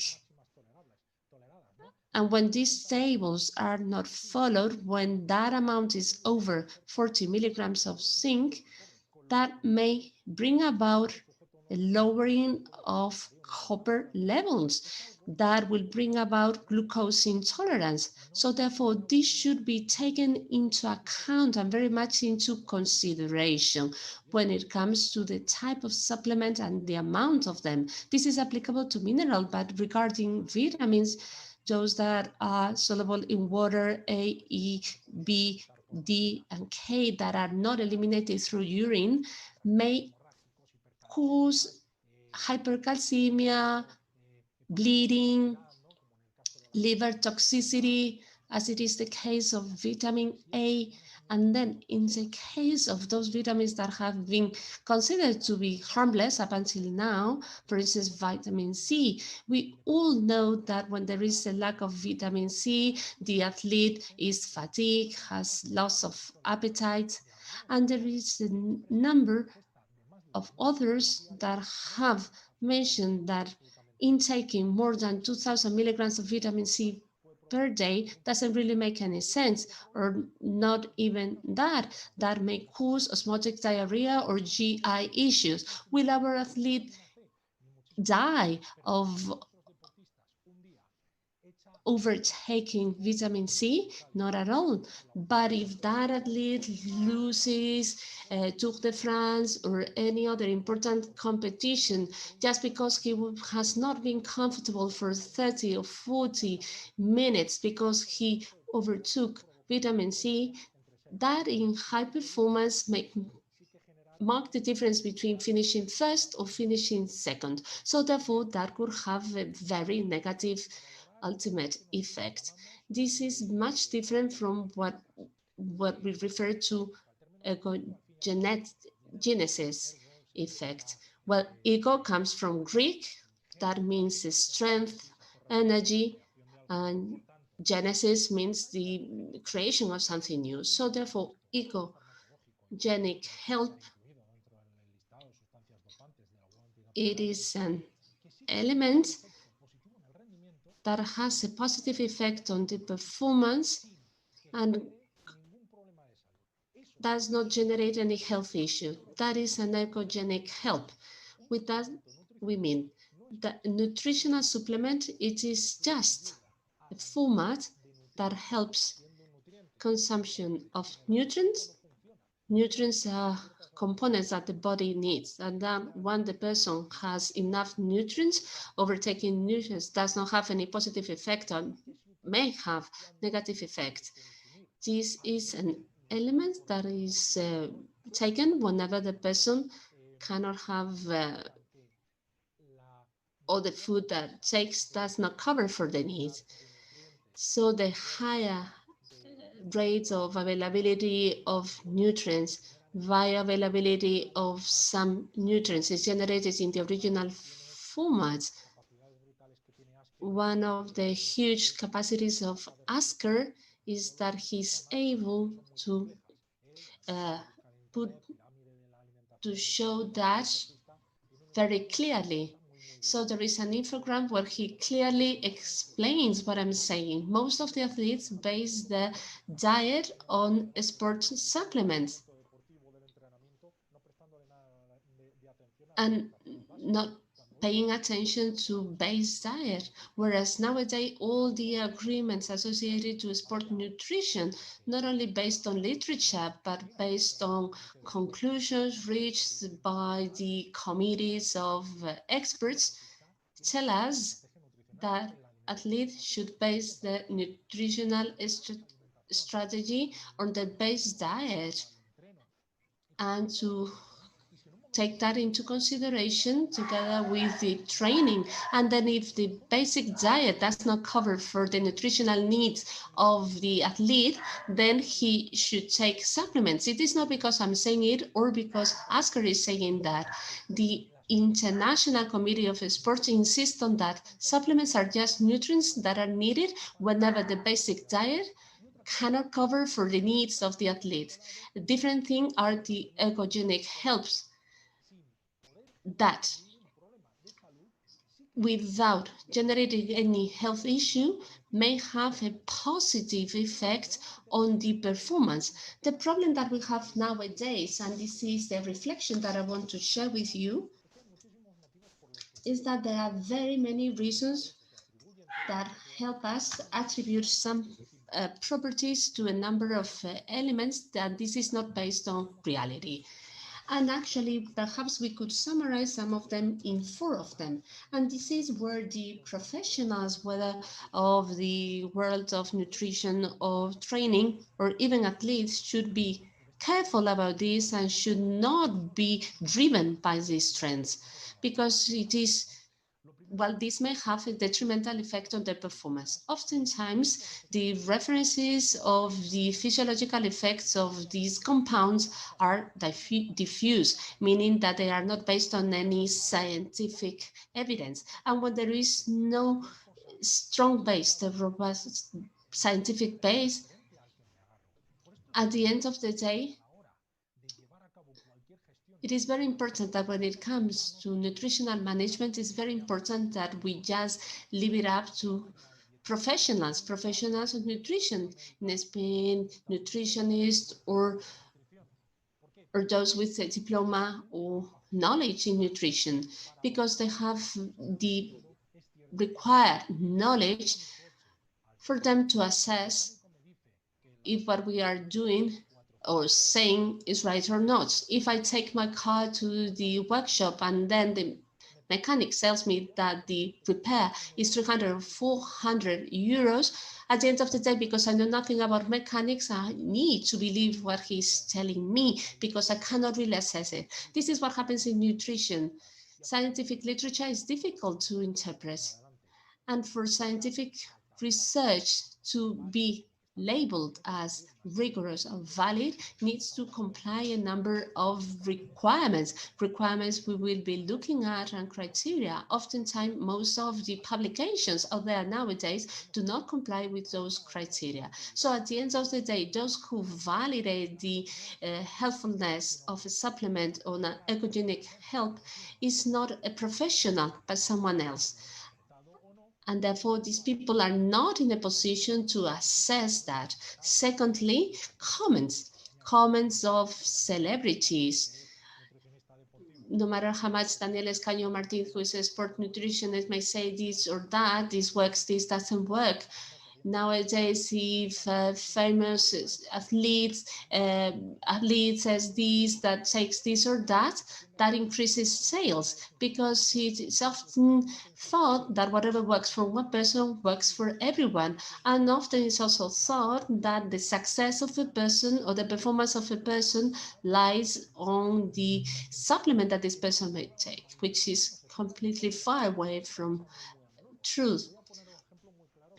I will give you a very example about published articles where the source is not quoted.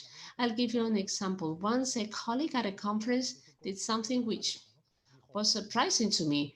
He did not have a good command of the scientific method, and then he wanted to say, well, this is just an example. I'm saying this randomly. He said in Madrid, 60% of the people are fond of football. In Madrid, there are cases of some pathologies associated to metabolic syndrome in 60% of the cases, whether it is hypertension, diabetes, hypercholesterolemia, or cardiovascular issues. Therefore, because in Madrid people like football, and because in Madrid there are pathologies of this kind, so therefore there is a direct association between suffering from these pathologies and being fond of football. This is absolutely crazy. If I go and tell this to my mother that has no scientific basis whatsoever, or my brother, they may end up believing it. So this is a problem that we often find.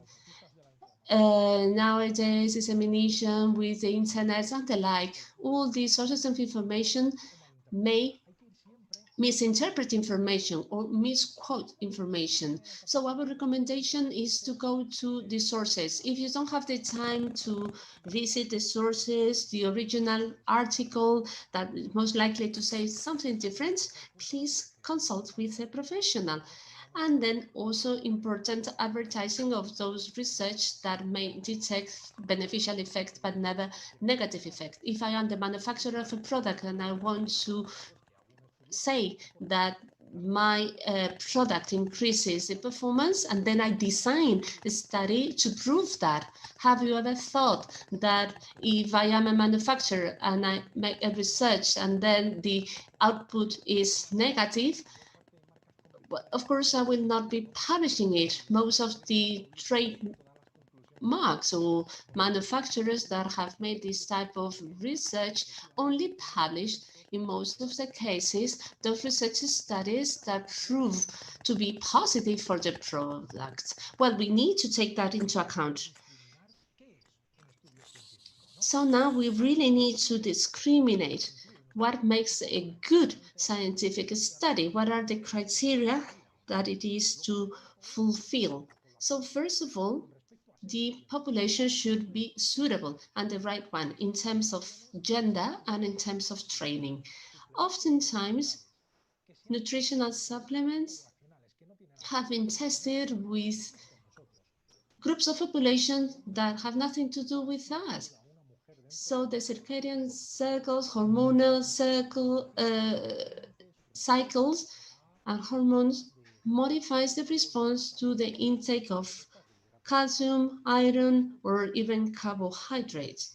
It is absolutely impossible nowadays that nutritional guidelines, so diet guidelines conducted with men have exactly the same effect with women, or even that nutritional strategies tested with high performance individuals have the same effect with people of non-performance, not the same performance level. So when it comes to assessing whether something is valid or not, is control of diet or lack of control of recent exercise and diet.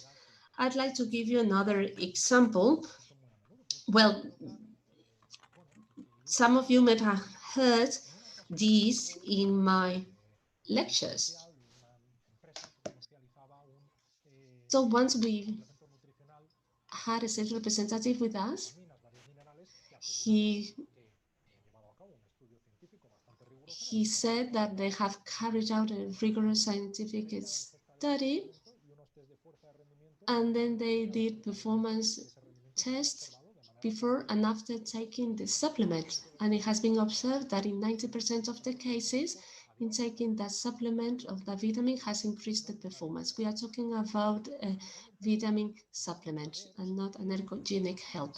So therefore, we could see that that scientific study had been carried out in Nigeria with groups of populations that had nutrition. So we are not talking, well, there was a malnutrition. Therefore, it is very obvious that, of course, then the people increased the performance, but it was not an increase of performance, it was a restoration of the performance. Te lo paso. Vale, ok.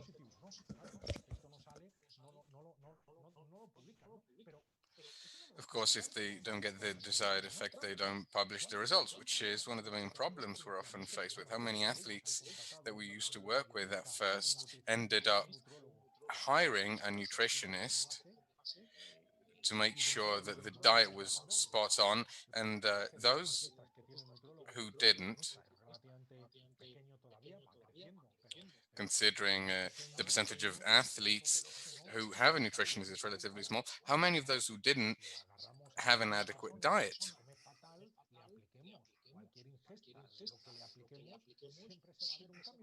Of course, if an athlete's diet is not up to standard, no matter what supplement we give them, their performance will improve. But that's because their diet was wrong to begin with. So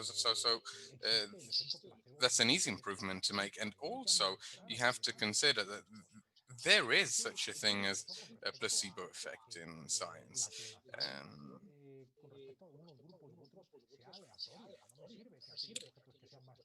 That is why we need randomized studies. Because if I only work with elite athletes, of course the performance is going to be up to standard and it's going to confirm my results. Another factor we should always consider is environmental. If you test out something as simple as an isotonic beverage in a situation of dehydration in the summer, could have effects that it won't have in the winter. It's perfectly possible. And being able to weigh in all the variables that come into play, temperature and so on and so forth, is time consuming. It's difficult. You have to carry out the experiment with a lot of different subjects. You need a lot of resources, so to speak, financial resources. You need a lot of time. You need a lot of human resources even to properly conduct a scientific study. So, although this is a small study, a case study, it's giving us some scientific information, but mind you, and this is critical,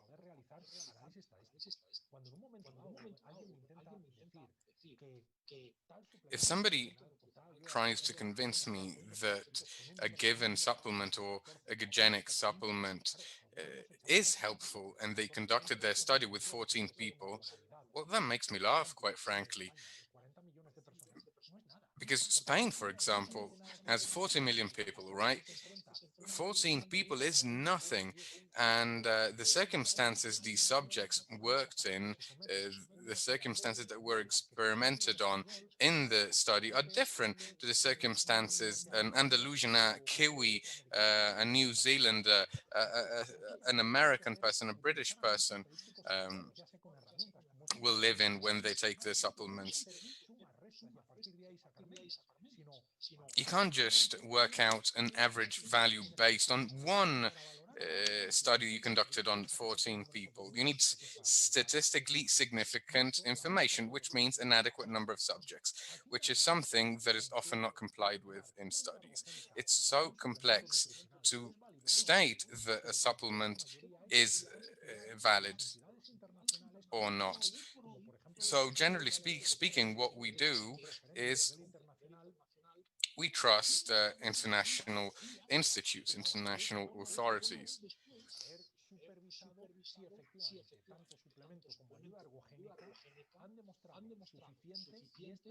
And to this day, we don't know if we have enough evidence in terms of improvement of performance and several other aspects. So this is a link, which is public access, of course, that you can check out. The Australian Sports Institute has 4 different categories of classification, and only Class A supplements have been shown to be effective and efficient. The rest are not, so check it out because it's very useful.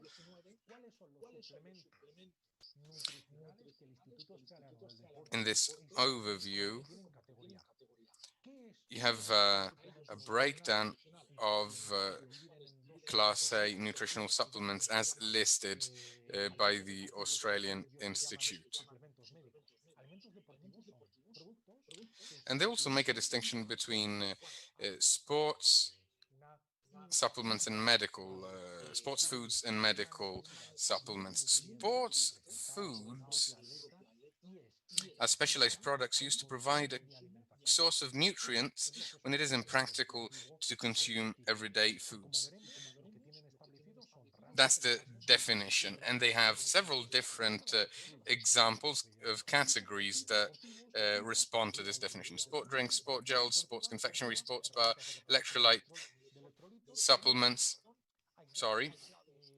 isolated protein supplement, and foods or supplements that are basically a mix of macronutrients. We often hear talk of BCA, amylopeptins, glutamine, etc. They don't talk about this at the Australian Institute. They talk about formats.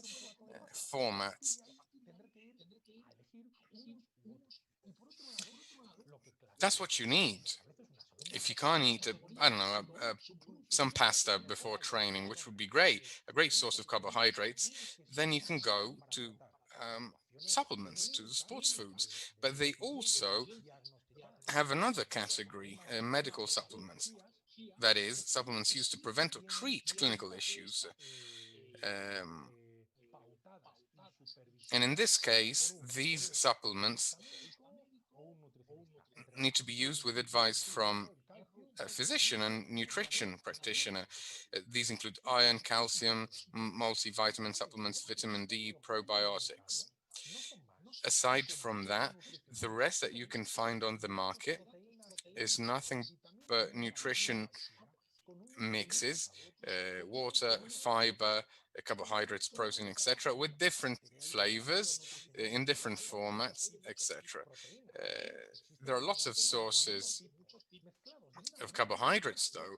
There are sorts of different amino acids as well, and we need to be able to choose them properly depending on the function, the goal we're after. Choosing one over another will depend on the necessities we have, and this is what I'm trying to show with this slide. It depends on whether we want to cover structural necessities or energy necessities.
evening, ladies and gentlemen. We apologize. As you can see, we've had a technical issue with Dr. Escaño's presentation. We'll be back with you shortly. Thank you.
So good evening again.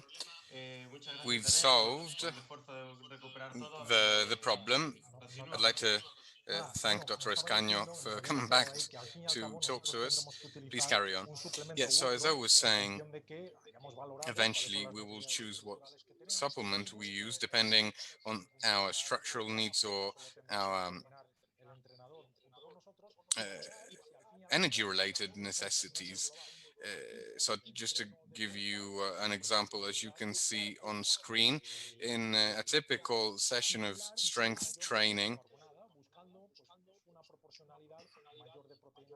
you should adjust the proportions in favor of protein compared to carbs.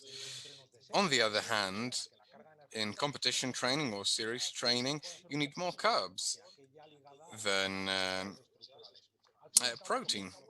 So the ratio changes. So all in all, what I'm trying to say is that supplements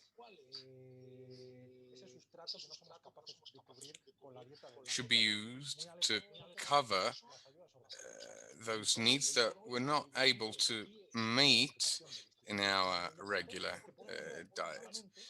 In this classification from the Australian Institute of Sports, there are some performance supplements that are class A,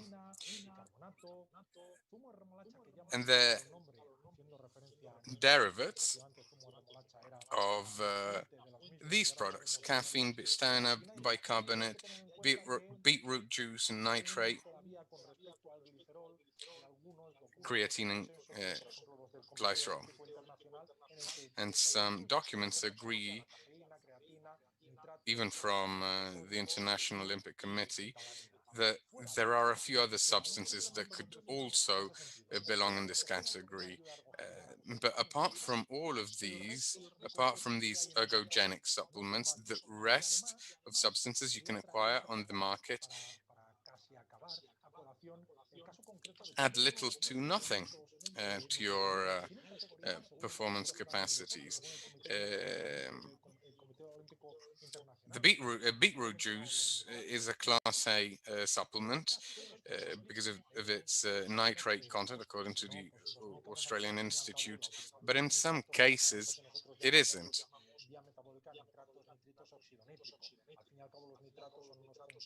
Nitrates, after all,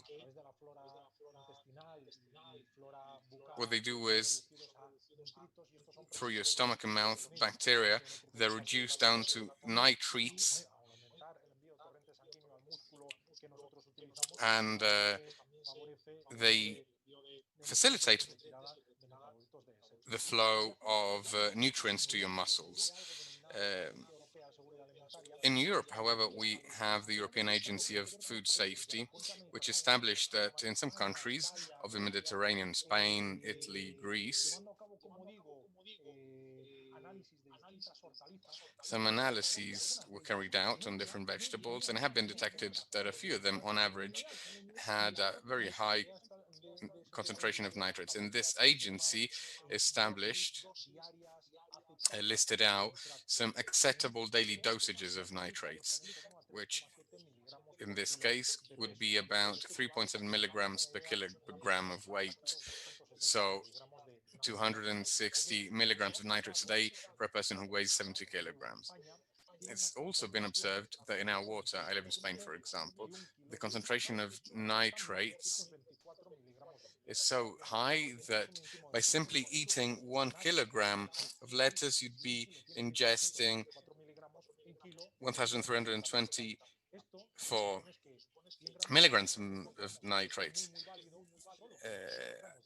If you eat 100 grams of lettuce, then it's great, but 200 grams of lettuce, you're getting over the limit established by the European agency. I'm not saying that nitrates aren't a valid ergogenic solution. What I'm saying is we should study the possible population group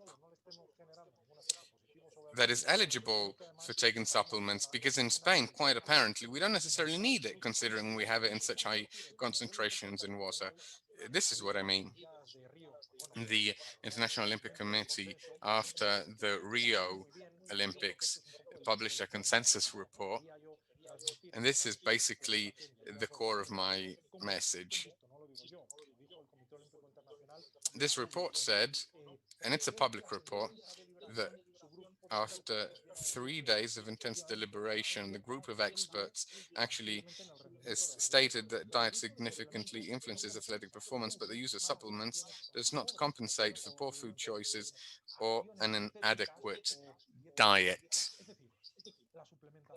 This means that supplements are useless unless you have an appropriate diet. It can be useful, once again, to make up for nutritional deficiencies, but only if you've been diagnosed with one by a doctor, and if you can't cover those needs in your regular diet. So if you have a vitamin D deficit, the first option you have is making up for that deficit through your regular diet. You can't do that, then you take supplements. And there are thousands of products on the market that can be relatively beneficial to our health, but only for a few athletes in a few sports, and only if training, nutrition, and rest have already exhausted all the options. Not everything works, and if it does, it only works if you eat well, if you rest a lot, and if you train well. And finally, there are lots of products on the market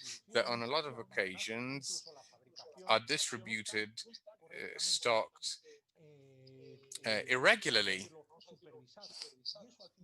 because there is a lack of supervision, and this can result in low quality products or contaminated products that can have a negative impact on your performance, or even result in positive doping tests at times. So that was all, really. That was it from me. I know we're running a bit late. I don't know if there is any time for questions, but if there is, I'll be happy to answer them. Thank you.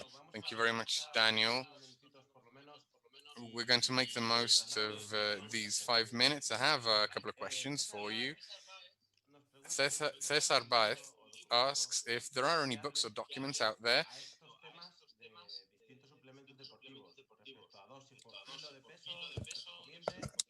which talk about recommended dosages of the different supplements across various sports.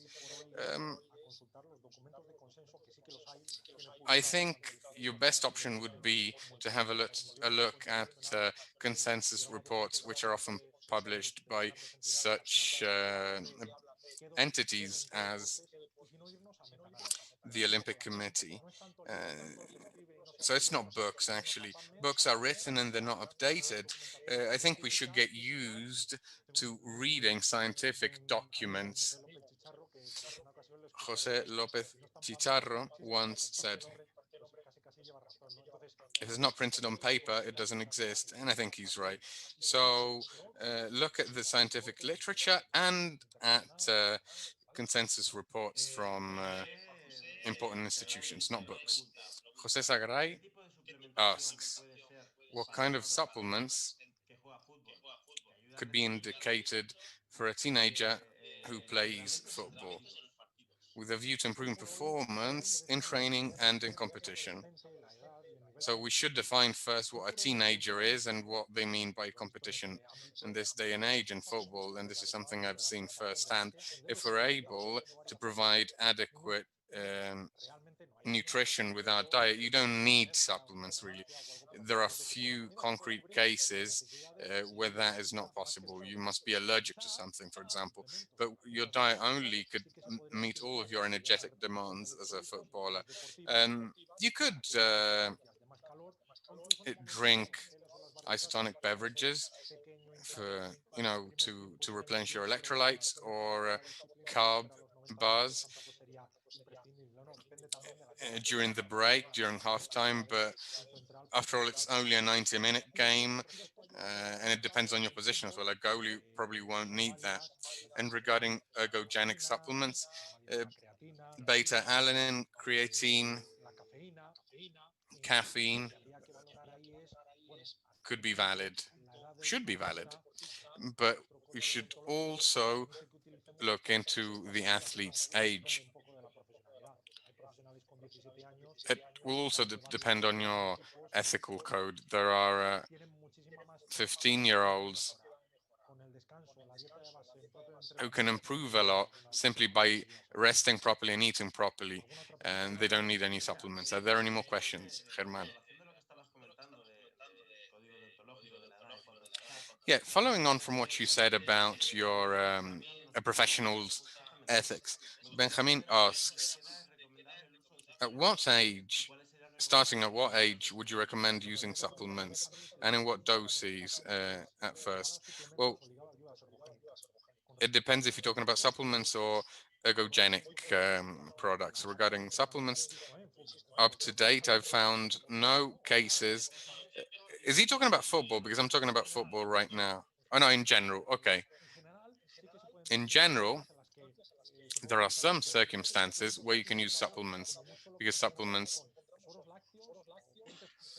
are mostly dairy or sources of protein or of vitamin, which is something that you can completely cover in your diet, and except for a few cases, a handful of cases.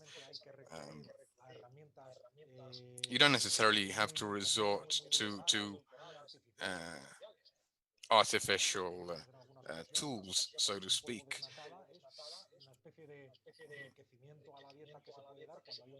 Sometimes, for example, we prescribe powdered milk if there is a protein deficit, or good oatmeal flour, for example, or sugar, good sugar like honey. These are things you can use. You don't need supplements necessarily if you have a lack of protein or carbohydrates. It depends on who the tutors are.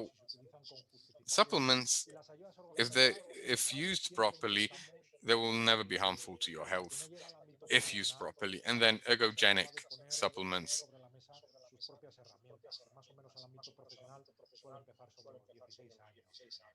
I think that would be recommendable for professionals, so starting at about 16 years of age. Thank you very much, Daniel, for your excellent presentation. It's been very, very interesting. I hope to see you soon in class. Thank you very much, Germán, and thank you very much to our viewers. Thank you, Daniel. So we're going to have a short break now. We're going to swap audio channels because our next speaker is going to deliver his presentation in English. We'll see you around 6:15. Thank you.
¿Me oyes, Raúl?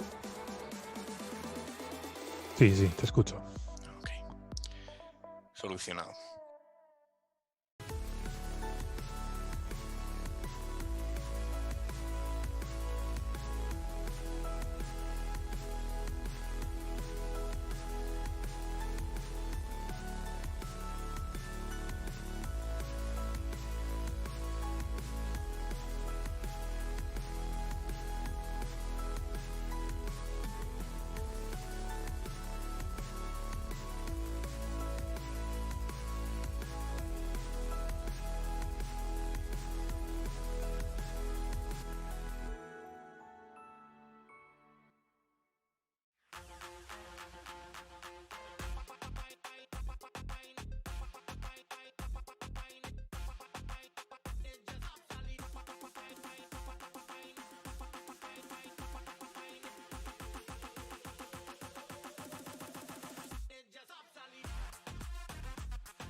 Hello again.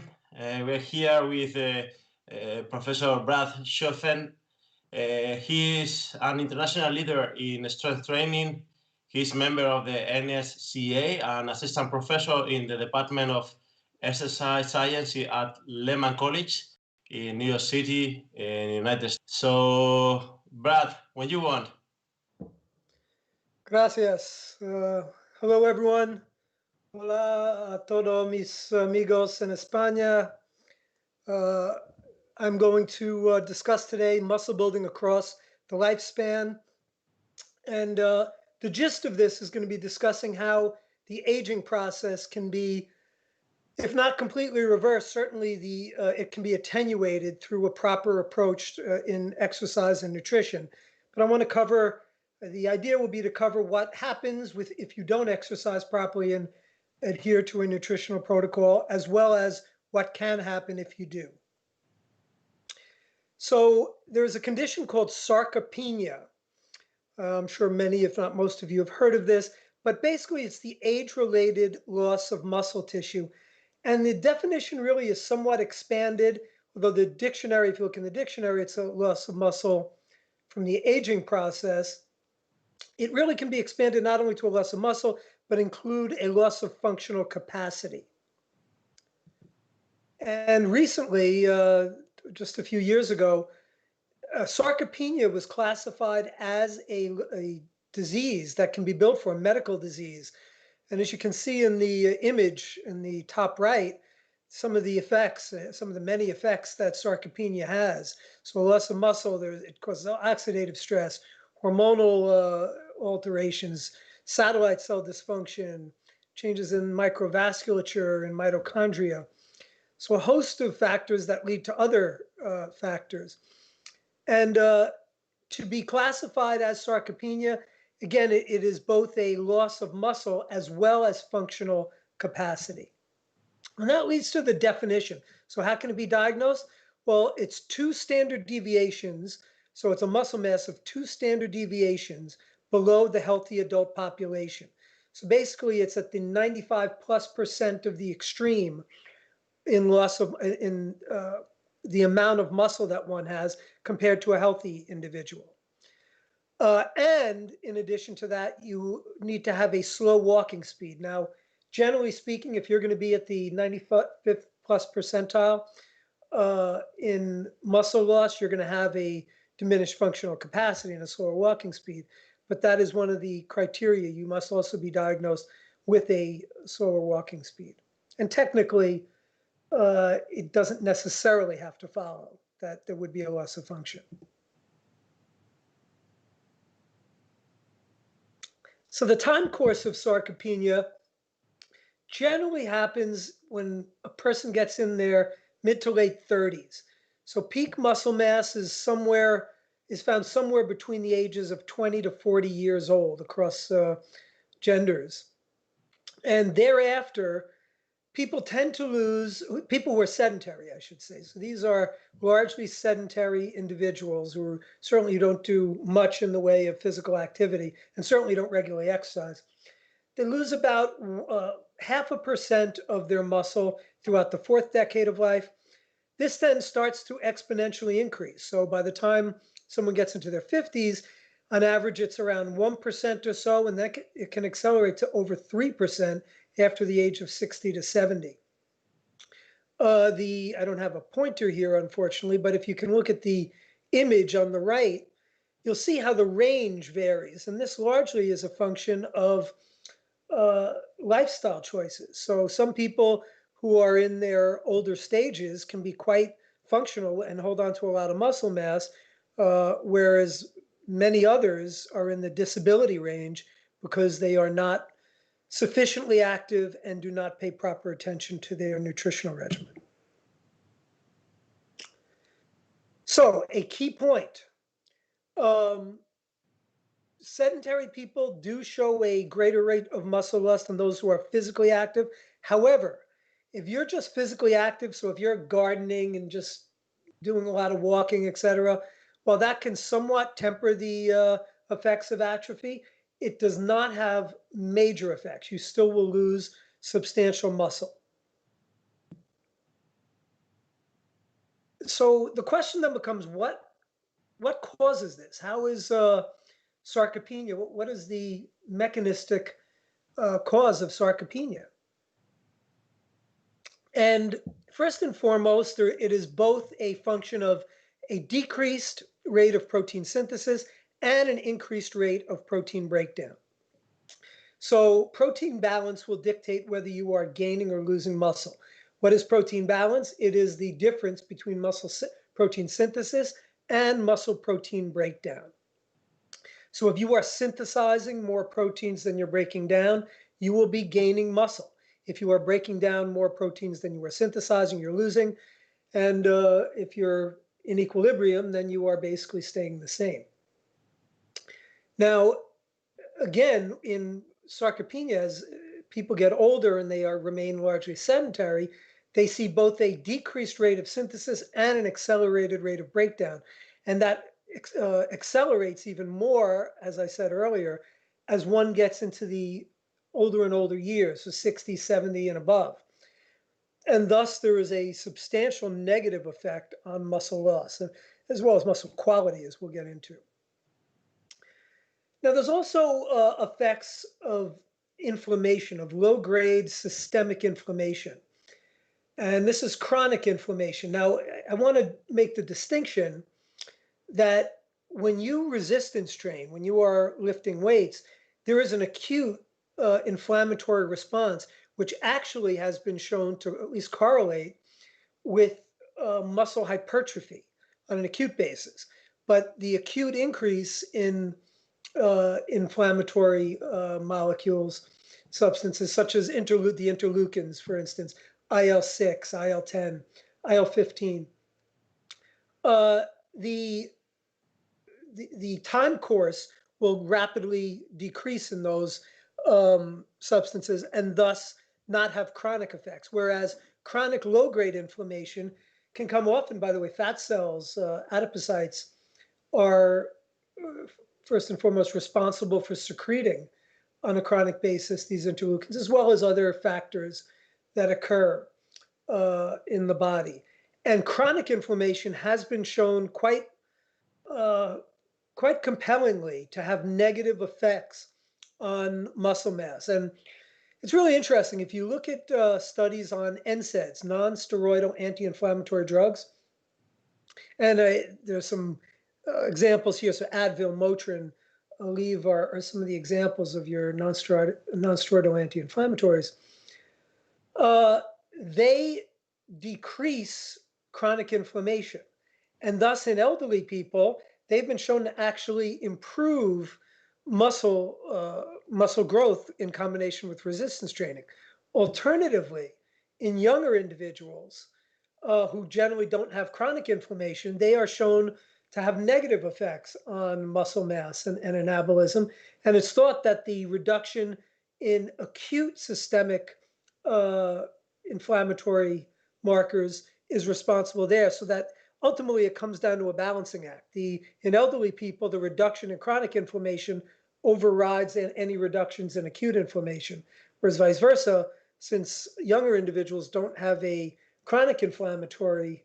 much chronic inflammatory issues, the reduction in the acute response would have a more negative effect.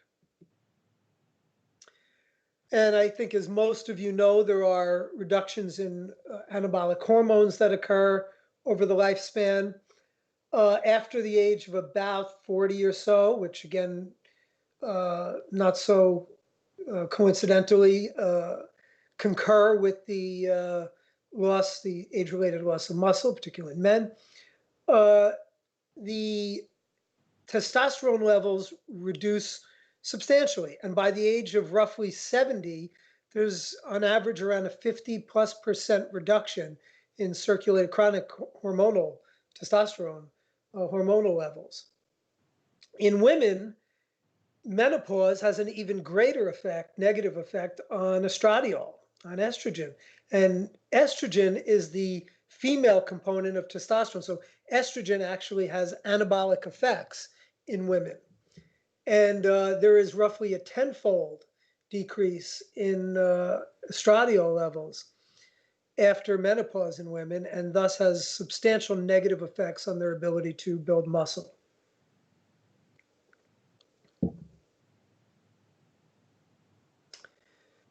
This is the slide you see, the image, is in a rodent. So it's a rodent at 24 months, which is roughly middle age for a rodent. And then this is a rat. And then at 39 months, which is the end of life, it's towards the very late stages of life. So obviously rodents have a much shorter lifespan than humans. But really, this is, to me, such a compelling slide, because if you look to the left, you see the neat, orderly type 1 and type 2 fibers that are shown. However, if you look to the, so that's on the left, if you look to the right at the 39 months, look at all the big white spaces. And what that is apoptosis. That is really cell death of type 2 fibers. So what we see in sarcopenia is a preferential decrease in the type 2 muscle fibers. And in humans, it's been shown that there's a decrease from roughly 60% fiber number in sedentary young men to less than 30% in those who are over 80. And you can see not only is it, does that have negative effects on aesthetics, from an aesthetic standpoint, but your type 2 fibers are your strength-related fibers. And thus a reduction in your type 2 fibers has particular negative consequences to functional capacity, strength-related functional capacity. And here you can see, so this is these are two slides. One is of a young individual, roughly 18 to 25-year-old, and the other is in a elderly individual who's over 65, the one at the bottom. So figure 1, if you look at figure 1, look how nice and neat the muscle is, the quality of the muscle. So the white area around, so the gray area is the actual muscle. This is the thigh muscle. And the white area around it is the surrounding fat. But look how filled in the gray area is, and look how large it is. And compare that to the older individual at the bottom of the photo. And not only is, so the dotted, red dotted circle around the muscle, or around the muscle that you see, is what the size of the young muscle would be. So it's giving you a comparison. You see how much smaller the circumference is around it.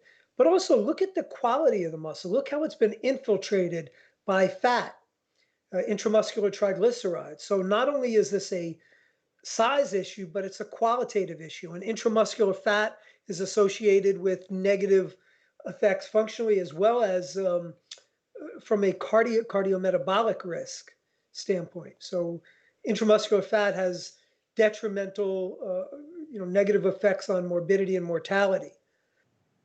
So if you actually look at the statistics, the total fiber number is roughly 25% lower, which is over a reduction of over 100,000 fibers. There are also negative effects on satellite cells. So here's a short course. Satellite cells are non-specialized cells.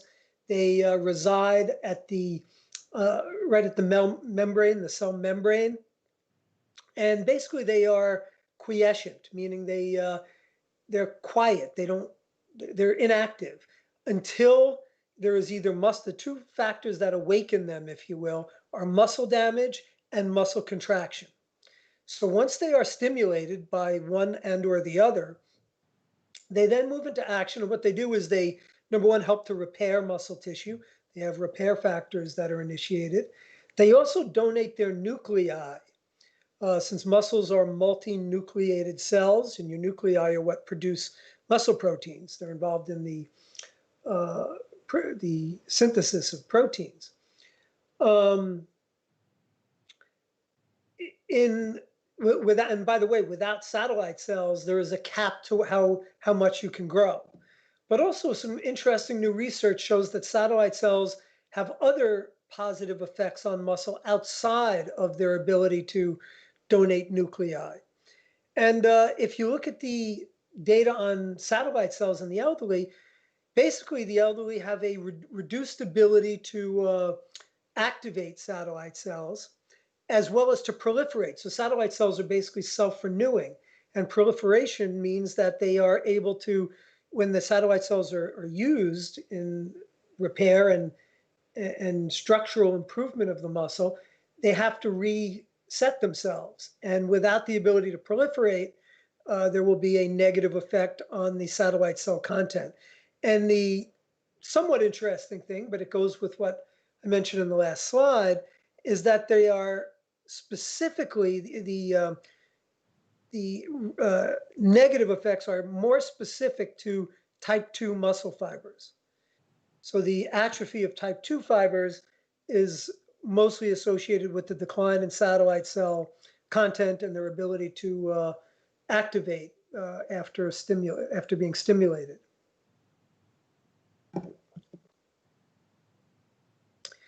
So with all that said, that might have bummed some people out here, but the good news is that it is never too late to reverse the aging process. And really the only way to do that is through a regular resistance training program. And I want to make the point that resistance training, well, a lot of people look at it as just lifting weights like barbells and dumbbells and machines.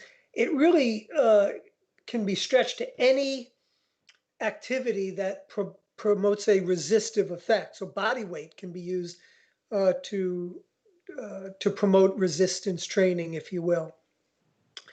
Suspension training and other similar types, certain calisthenic moves, etc., can be included in this. But resistance training really is the only true method that can substantially, and look, obviously being active, even if you're gardening, etc., is going to have some beneficial effects, as I mentioned earlier. You will help to stave off sarcopenia to a degree, but if you really want to reverse sarcopenia to a marked extent, it has to be done through some type of regular resistance exercise. And it can not only attenuate muscle loss, but it can, depending upon where your starting point is, it can actually increase muscle mass over and above where you were when you were younger. So most of the studies in older individuals who have started training are relatively short. What can we glean from that? Well, I mean, there's clear evidence that hypertrophic gains, so gains in muscle mass of over 20% can be gained in those over 60 to 65 years old. And the increases are shown both in type 1 and in type 2 fibers. Now, if you have substantial apoptosis, meaning that you've actually lost the type 2 fibers, I've not seen evidence that you can regain those fibers, but you can certainly increase the size and reinvigorate fibers that have negative qualitative, so functional impairments within the fibers. You can reverse those effects as long as they haven't been obliterated. And even more so, more striking, even in those who can be considered very old, so that's 75 plus years old, they show substantial increases in muscle mass of up to 15%, depending again on the routine, the time. So when trying to make sense of this, you have to understand that the routines are quite heterogeneous. So you see one might have training 1 day a week with just leg extensions for 2 sets versus another that has 3 different exercises. Anyway, as you can thus gather, these different routines can produce different effects. And that's why you're going to see quite different, or one of the primary reasons why you would see quite different percentage increases within the similar population, similar sample. Now, this is from a paper that we just, our group led by Jozo Grgic, we just had this published in the journal Sports Medicine last month, I believe. And this was a systematic review and meta-analysis of very old individuals. And that the criteria for that was 75 plus years old. And we looked at both muscle mass and so how much muscle hypertrophy, muscle mass, as well as strength. So strength would be the functional qualitative aspect. And this is the what's called a scatter plot from the, a forest plot from the strength study. And each one of the dots that you see is an outcome. So these are each of the studies with the different outcomes. And what you see at the bottom that's highlighted in gold, the little diamond in gold, is the mean effect. So the mean magnitude of effect, which is called the effect size. And it was almost 1, and 1 would indicate 1 standard deviation. So that's if you can improve by 1 standard deviation within these fairly short time frames. And as you see in the left, the studies range from 8 to 18 weeks. So we're talking really 2 to 4 months times, quite short time frames, seeing these huge increases in strength and training. Again, these were relatively modest protocols, training only from 1 to 3 days a week. Now, I would also, as we'll talk about, you can make the argument that it's probably better. Training a lot might actually have more negative effects, which we'll touch on. But the good news is that it really doesn't require a lot of time to see really major results.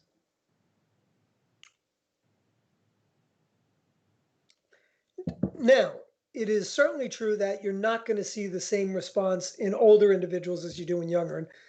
And that's been shown quite conclusively in a multitude of studies, both acute and, excuse me, both acute and chronic. So first of all, the time course is blunted.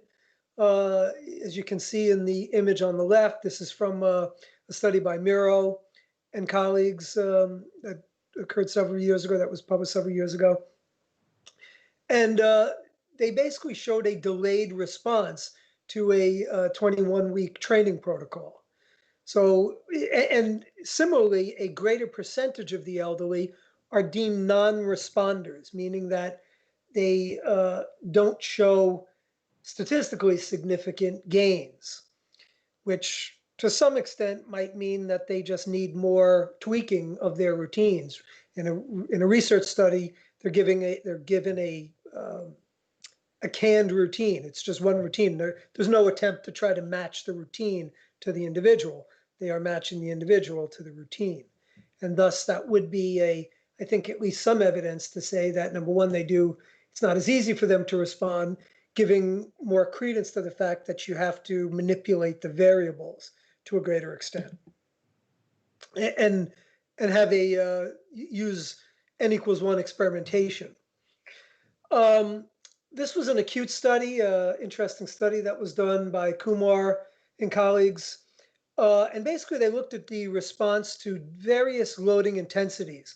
And they went from 15% 1RM to 30%, 45%, 60, 75, up to 90% 1RM.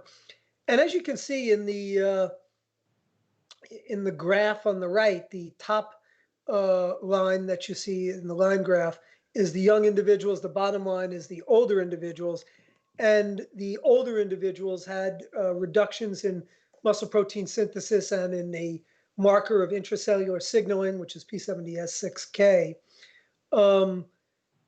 at each intensity level. So whether it's a low load, high load, moderate load, any of the loading zones, there is a reduced fractional synthetic rate in the older individuals compared to younger. But as you can see also, they do show an increase in muscle protein synthesis. So let's now discuss some of the variables. So what considerations can we take? And as I mentioned, looking at the resistance training variables, particularly in elderly, can be important for manipulating the routines to bring out the best, if you will, in a given older individual, given the higher incidence of lack of response, poor response. I don't even generally, by the way, like to use the term non-responders, although that's been coined in the literature. I prefer to consider it poor responders because I had before going into academia, I worked for many years in the field as a practitioner, as a personal trainer, and trained many elderly individuals. There was no older individual that I worked with that wasn't able to substantially improve both their muscle mass and their strength over time. Not if, but when I manipulated their variables, when I experimented and figured out what worked best for them, whether it was more volume, less volume, more frequency, less frequency, etc. So as a general, these are again general considerations that always need to be tweaked to the individual. So there is evidence that older individuals may not be able to tolerate volume to the same extent that younger individuals are. Basically, its recovery tends to be impaired, and they might not, it seems at least, this is just theoretical or more hypothetical even, that they have difficulty handling the volume and then recovering from it.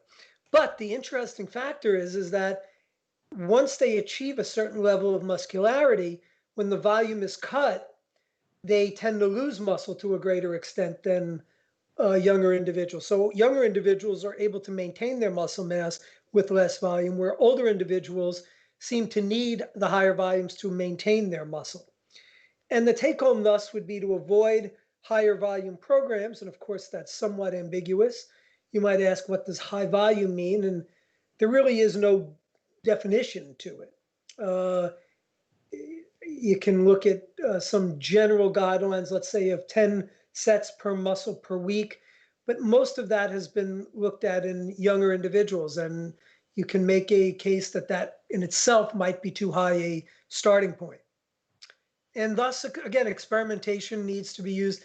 I recommend, and by the way, I also want to stress that elderly people have very different makeups, genetic and just where they're coming in at. I mean, how sedentary are they? So, I mean, I've trained two 70-year-old. If I look back on my training career, I would have one 70-year-old that was as good as 30-year-olds that I had in terms of their strength and their muscle mass. And I had others that were, frail and really non-functionally independent. So they were not able to, barely able to lift their own body weight out of bed. And of course that needs to be figured in. And that's why trying to give guidelines, general guidelines, especially in an elderly population, can be, I think, misguided. So I think it's just that you need to use your own judgment, and that's part of being an evidence-based practitioner, and then making adjustments accordingly.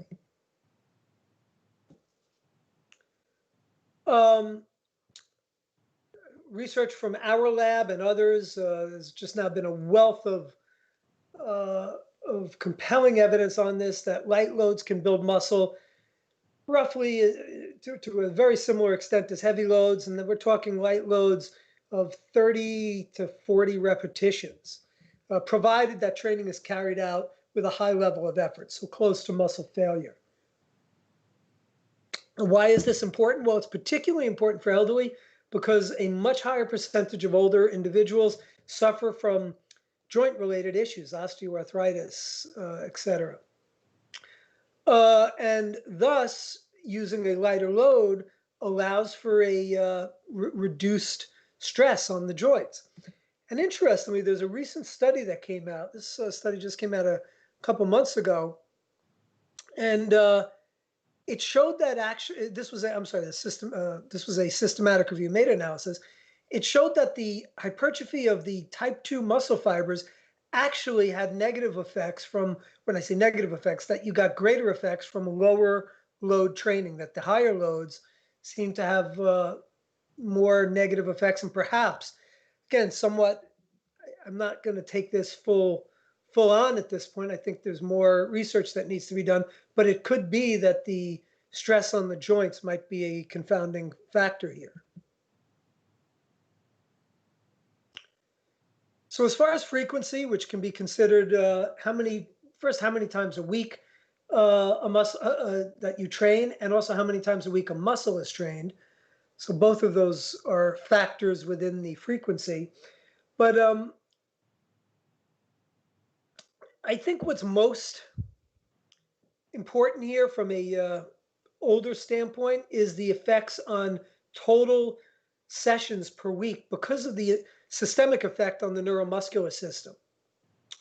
And there is a good evidence that there's impaired recovery following resistance training, and that seems to be more neural in nature on the central nervous system. And you can see this is on the right, it shows on the right, it shows a graph as to how you see this impaired aging recovery. And I think the take home here is that fewer weekly sessions are required, or not only required, but it's more beneficial to have fewer weekly sessions to enhance recovery in the elderly. Whereas with younger individuals, you can push younger individuals, at least for periods of time, 6 days a week, and sometimes every day, at least for relatively short periods. I certainly would not and have not done that with older individuals in general. So again, more general comments here. Resistance training tempo. I think the way to look at tempo because tempo can be looked at in terms of just the cadence, so how fast the repetition lasts. But and that's the general. I think what we want to look at here is more on the concentric end. So doing more in terms of power training. And there is some quite compelling evidence. A colleague of mine, Martin Botaro from Brazil, did a really interesting study for a decade ago now that showed training with high velocities on the concentric. So they did a 1 second up, 2 seconds down, or 1 second up, 3 seconds, it might have been 1-3, or it was an explosive repetition. So let's say half a second to 1 second up. So just looking to get the weight up very quickly and then lowering it rather slowly. So 2 to 3 seconds versus lifting 2 to 3 seconds up, 2 to 3 seconds down, showed a substantial benefit to in functional capacity to the group that trained with the faster tempo. And that could be because power and strength, although they are related, strength is a component of power, but power has the additional component of having a time aspect, whereas strength is irrespective of time. Power has a component of time. So basically it's strength over time, how quickly you can perform work. And that, of course, has really important effects on functional capacity, and particularly when you look at things like falls. So a fall in an older individual can be deadly. The hip fractures account for death in a large percentage of older people that experience hip falls. So a fracture, I think the last statistics I'd seen was that 50% of those who elderly, 65 and older, who experience a hip fracture end up going into a nursing home and never come out. If they survive the actual incident, they end up never being able to be independent on their own. So very big point here, and thus I would recommend that at least, now it doesn't mean that all training needs to be done in this capacity. So it's not a one or the other, but I would recommend that with elderly individuals, some of the training be relegated towards power type training.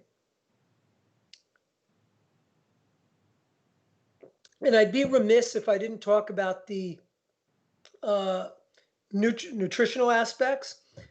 And it's been well documented that there is a blunted anabolic response to protein intake in older individuals.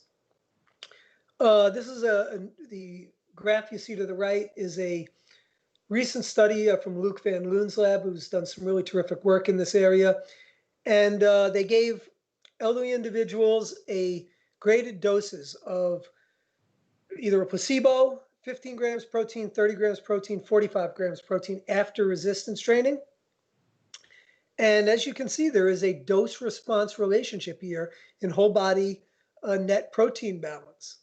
So as you increase the dose up to 45 grams, and this was of whey protein, post-exercise, you see this continued improvement in net protein balance, indicating that larger dosage per meal doses would be, I would say, would be needed in those who are older. So the image to the right is Ernestine Shepherd. She is 80 years old, over 80 years old now. She's in the Guinness Book of World Records. And you can see, as someone who, like her, was trained for many years, that just because you get older does not mean you cannot stay strong and healthy. So here are some take-home points. I'll wrap this up. There is a progressive loss of muscle mass after the mid-30s to 40 ages of roughly the mid to late 30s, and it becomes exponential as you get over 50 and 60. So the muscle mass the loss of muscle doesn't stay at the same rate, it actually accelerates if you do not counteract it. Even though the elderly do show a diminished hypertrophic response, there's compelling research that can gain muscle and strength, and even the very old are able to do so.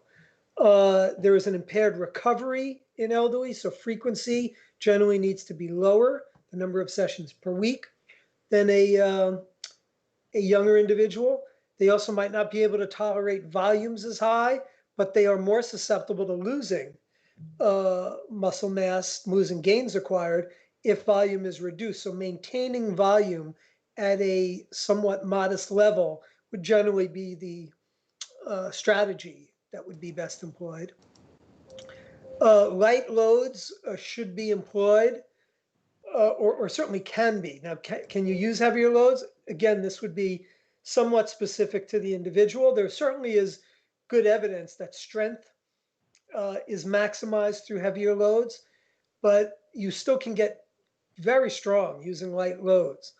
So again, how much that impact that has on functional capacity, not completely clear, but that has to be balanced with the individual themselves and their joint-related issues, which, as I said earlier, I would say a majority, certainly in my experience, a majority of the elderly have joint-related issues that they're dealing with, either through injury and or previous injury that has affected them and or arthritis.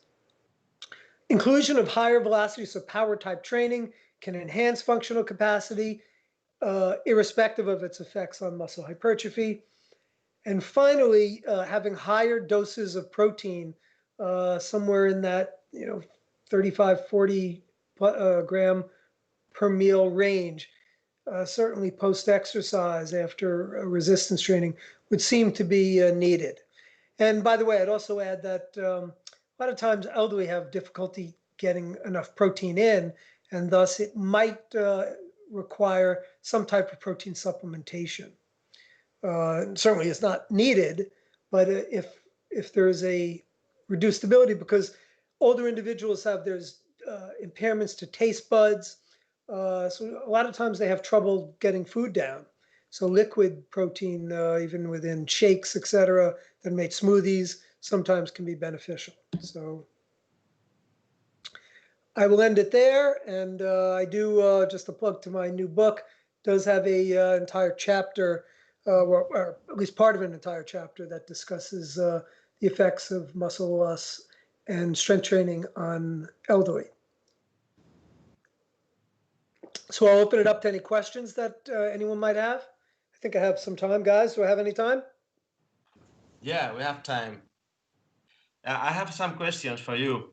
Okay. For instance, Diallo asked you about the law of diminishing returns, and she asked you, would it be valid in both strength and endurance training in running? Say that again. You said diminished returns. Would it be? Yeah. Say the last part of the question. Yeah. Would it be valid in both strength and endurance training in running? In running for the elderly? For the law of diminishing returns. I'm sorry, but I don't understand what the question is getting at. Is this running? So is this specific to elderly individuals? I try to explain you again regarding of the law of diminishing returns. Right. Would it be valid in both strength and endurance training and running? I suppose it's does the law of diminishing returns apply to strength training and running? Yeah. Okay, I mean, I was assuming this was going to be about elderly, but the law of diminishing returns applies across, of course. I mean, yeah, there's going to be diminishing returns to every variable. You're training extremely high frequencies every day would have diminishing returns. Training with extremely high volumes would have diminishing returns. So yeah, running 50 miles would have diminishing returns over running 40 miles plus. So yeah, there's always going to be diminishing returns in any variable, exercise variable. Okay. Jacqueline Altamirano asks you, what do you think about supplementation in sarcopenic elderly people? Supplementation with what? Protein? I don't know. Yeah, I mean, you have to I suppose, I guess. mentioned that sometimes protein supplementation may have beneficial effects, and only really supplementation is only relevant in those who can't get enough protein. If you can get enough protein through food, there's no need to supplement with protein, zero. Protein supplementation really is, at least, I mean, maybe you can make certain cases potentially like in high-level athletes or bodybuilders under very limited scenarios, which are irrelevant to this discussion. Now, if you're talking about other supplements, could maybe a creatine be beneficial? Perhaps creatine has been shown to be one of the only supplements that has real validity as far as muscle building, strength and muscle building are concerned. So there are certain other supplements that might be considered, and that would be, I think, beyond the scope of what I'd have time to get into now. Okay, Monica Tangarife asks you, how do high performance and endurance athletes maintain their muscle mass? Which frequency, percentage of their maximum effort? I mean, that's a question beyond, that would be a seminar I'd give. You know, again, there'd be too many what ifs. So to answer a question like that, I would always answer, it depends. I mean, what phase are the athletes in of their season? Is it off season? Is it during season? What's their athletes is just a very generic term. So what sport are they playing? What's their practice routines? It's too many hypotheticals that I can answer. I mean, I know we're very limited in time here, and that really would involve an entire seminar. Okay, thank you. And another question, and the last one, after 40, it is safe to plyometric training. Which type of exercise are the best for this population? Plyometric training? Yeah. It's an excellent question. I've not seen good data on plyometric training in the elderly. I believe there was a couple of studies, but it's very limited. The bulk of the plyometric training research has been in younger individuals, and particularly in athletes. I can just give you from a logical standpoint, I would be hesitant with the high impact plyometric training. Now, again, it's always going to be specific. You'd have to look at who are you dealing with? First of all, how old are they? Is there functional deficits, et cetera? What joint related issues? But as a general rule, again, the joint related issues that tend to come with older individuals would tend to, at least for me, I always try to err on the side of caution, preclude doing things like depth jumps, box jumps, etc. I think more lower impact plyos like skipping or bounding certainly could be utilized, and I think could be potentially beneficial. Again, depending on the individual. Okay, the last one. Albert Egui asks you, for younger adults, what is the minimum amount of protein consumption in grams for someone who is a natural advanced lifter? Yeah, the general research shows, so a lower bound cutoff is somewhere around 1.6 grams per kilogram per day.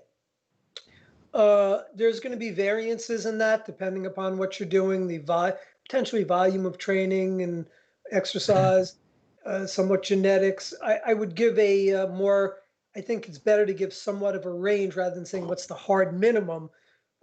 I would say 1.6 probably is a hard minimum, but the minimum might be even a little higher.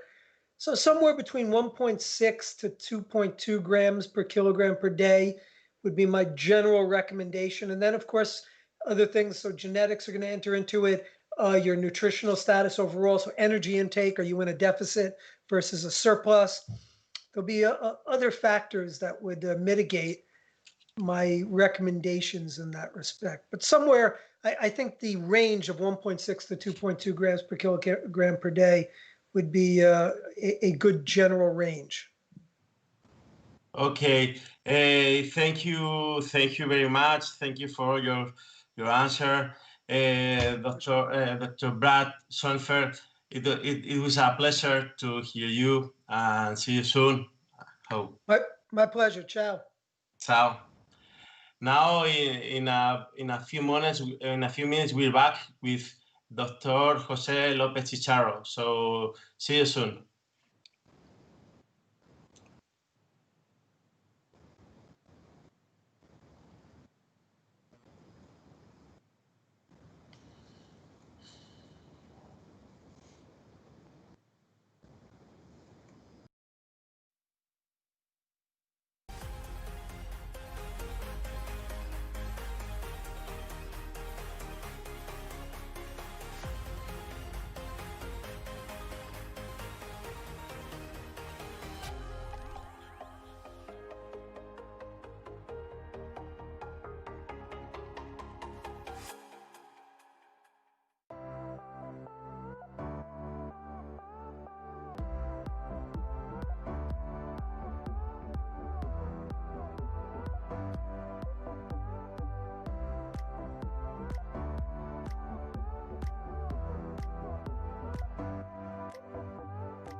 Bueno, ya estamos de vuelta.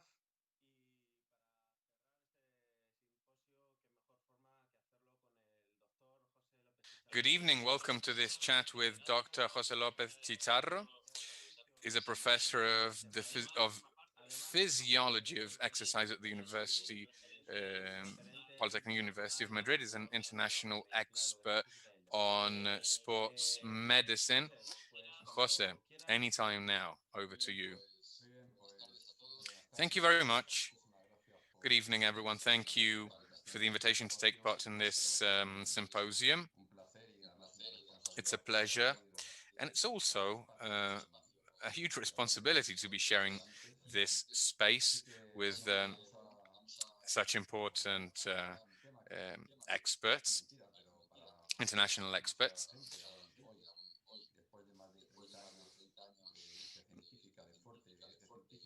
Now, after more than 30 years of research into respiratory muscle training, there is still a lot we don't know about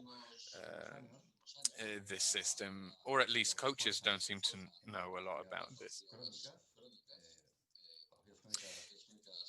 Over the past few years, I've been studying a number of different diseases that affect the cardiovascular system, and that's also something we'll be covering throughout my presentation.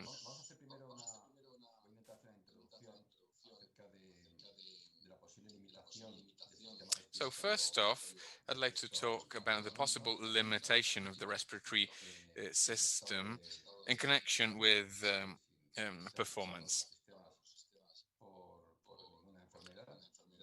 That is, in a healthy individual. So imagine an individual who has no pathologies, no diseases, and a highly adaptive individual for that matter as well. So an individual that's healthy and highly trained.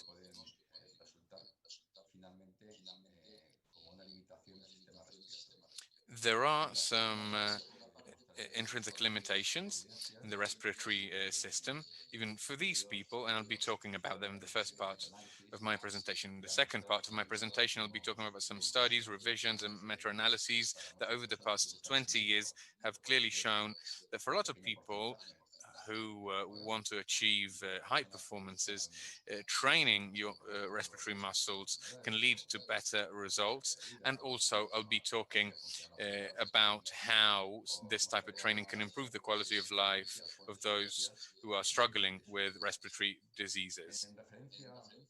So,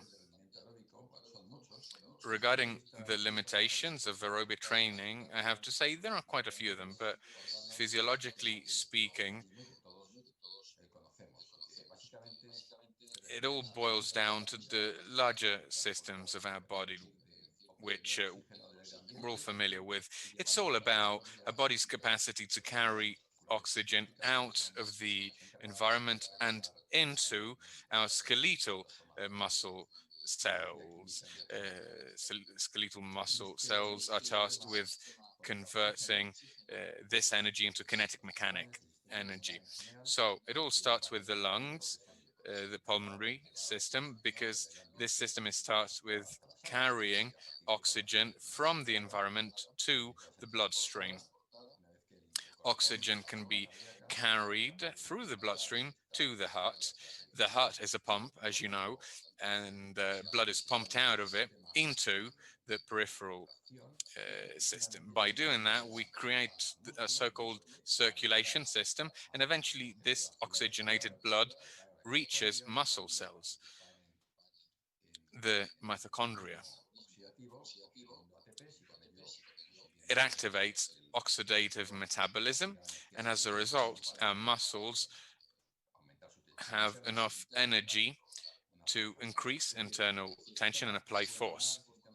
This is what happens. So this system, the pulmonary system, the cardiovascular system, are both involved in this process, but they have limitations, limitations that in turn potentially can impact our performance, especially if these systems are afflicted with a disease. we will further feel the impact on our performance. So, on trained, healthy individuals, we can observe invariably, and this is on highly adaptive people, well, that our cardiovascular system has limits. As the intensity of our workout increases, the pumping capacity of our heart stabilizes. That's known as VO2 max.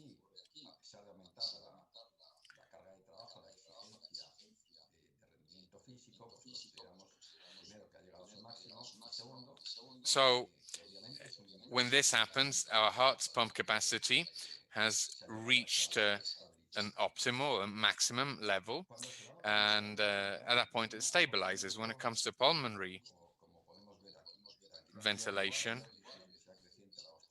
the behavior is completely different. In this case, we measured it and we realized that there are some kinetic changes here. The maximum value in terms of pulmonary ventilation is reached at exhaustion. And this response has been observed on hundreds of healthy, well-trained individuals. So through this graph, we're showing that this particular value, if it could keep on increasing,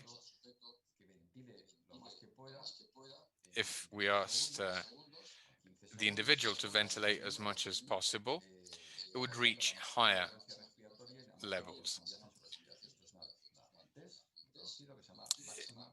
We test this out by asking the individual to breathe as quickly and as deeply as they possibly can, and that tells us how much air they're able to take in. So that shows us what the actual ventilation capacity of the lungs is. Once we reach the value represented by the green line, maximum voluntary ventilation, that's about 220 liters, we're able to work out that there is always invariably a difference between this MVV value and exhaustion when working out. So basically, whilst doing exercise, individuals seem unable to reach their MVV. And this is an essential limit. It's a huge limit in our pulmonary system.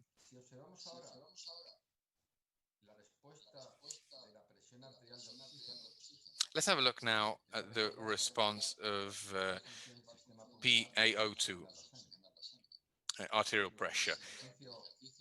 Respiration is aimed at oxygenating blood.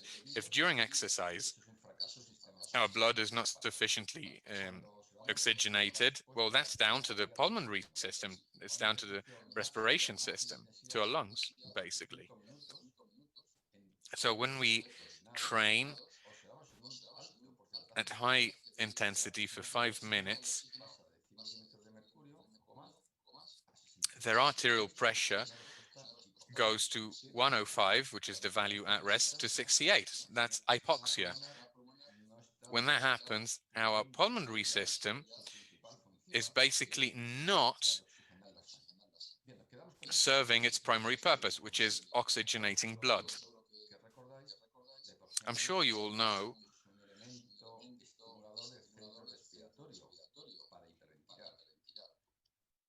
that TRXM is used to stimulate respiration, breathing in our pulmonary system. This is the result of our research.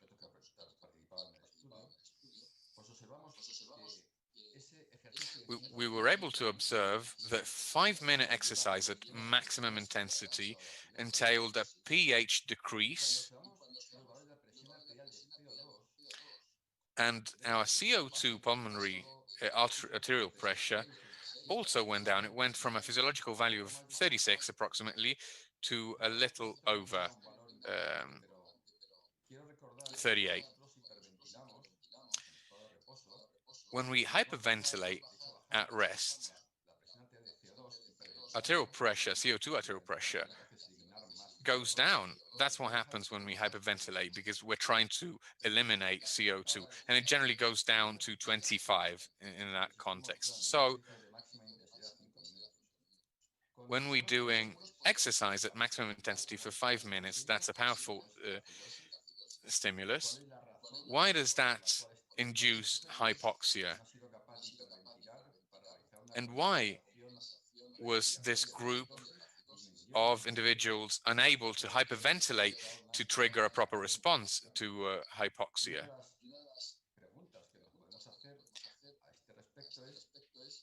In this regard, one of the hypotheses we could look at is respiratory muscular fatigue. That could explain it. Our lungs simply don't have the sufficient mechanic capacity to breathe. Our lung muscles basically get fatigued as much as our skeletal muscles do. That's one hypothesis. And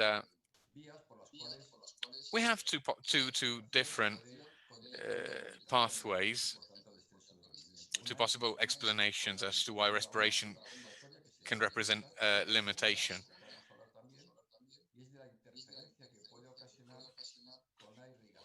One is this, the inherent limit in our lung muscles, and the second one is an indirect question.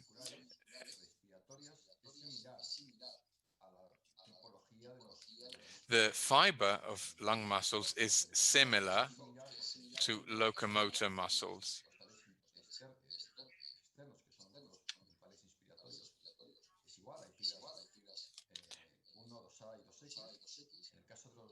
There are fibers that are exactly identical, for example, to our external intercostal muscles and to the diaphragm. There are some minor differences, but they're all very, very similar.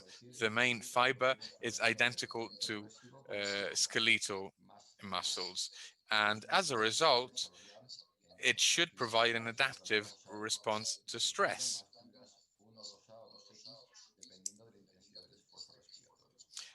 So the more we train it, the better it should get.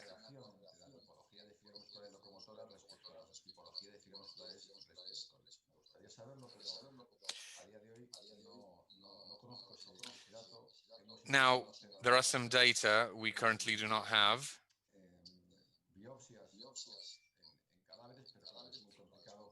Regarding hypoxia. So these are all hypotheses, but they're logical.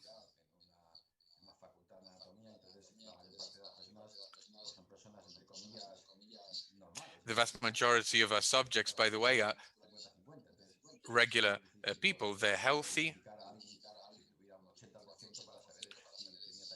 and they're some of them well-trained individuals. So that was, of course, a limitation to our study. Right, breathing. So here I want to really show you this data. Well, exercise of maximum intensity, high intensity, generates a strength between 60 and 90% of maximum inspiratory pressure. And how do I measure PIM? I don't measure it directly, but I measure it practically through the pressure that we have in our mouth. Therefore, I use maximum inspiration and then in centimeters of water, and then this tells me which would be the PIM. The maximum intensity exercise or high intensity exercise, depending on its duration, requires between 60 or 90% of maximum inspiratory pressure. So therefore, could be quite intensive regarding requirements that we have for these muscles. Then regarding this mechanical energy demand, there is also an activation of expiratory muscles. And this is done not only because they provide strength, but because they improve the inspiratory function. It is like the antagonist. So whenever inspiratory muscles are activated, this inhibits the lasting expiratory volume. That is to say, the lungs are more disinflated, and then the muscle fibers of the diaphragm are stretched, and therefore higher strength is generated, and also the elastic energy in the chest and in the abdomen is increased. So therefore, respiratory muscles, we are discussing them a lot nowadays, but even if they are not that interesting from the energy viewpoints, they are very interesting from a mechanical viewpoint. Take a look at the different research that has calculated the cardiac output in healthy individuals. So depending on the different metrics used, this is between 15% or 20% of the cardiac output from the left ventricle is taken up by respiratory muscles. Even if we are talking about a small proportion of total muscle volume, they may take up to 20% at maximum intensity or peak intensity. I think that in the cases when the cardiac output is at 20%, perhaps this is taken away from what the skeletal muscle takes, and that is the case that deserves attention. And what happens with that peak inspiratory pressure? What happens with that maximum pressure or strength that we can measure? When we assess it after exercising for 10 or 15 minutes at high intensity, we have also observed on a frequent basis a decrease in the values, especially when this study we have seen a decrease of 10%. So it is like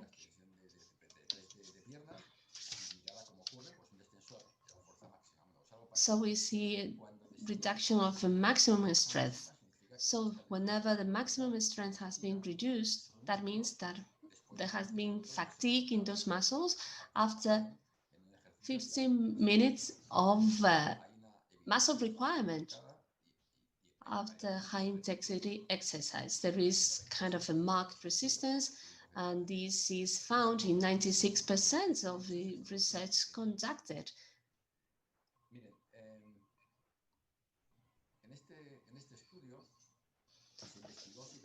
In this research, it's being studied that if the stress test that lasts between 8 to 18 minutes, they check whether there was a decrease in the strength of respiratory muscles. The participants were trained cyclists and runners. The maximum stress test was conducted, and then maximum and minimum expiratory pressure and inspiratory pressure were assessed at rest and after the maximum stress test. Both in runners and in cyclists, the MIP was significantly reduced after those 8 to 10 minutes of maximum effort. So therefore, this is not maximum effort. The only time where the maximum effort is made is in the last 4 or 5 minutes. And the authors have concluded that the strength of respiratory muscles reduces after incremental exercise or incremental maximum exercise in trained runners and cyclists. This study proved that after 400-meter track running, well, first of all, they conducted the research with 800 meters. There are significant decreases of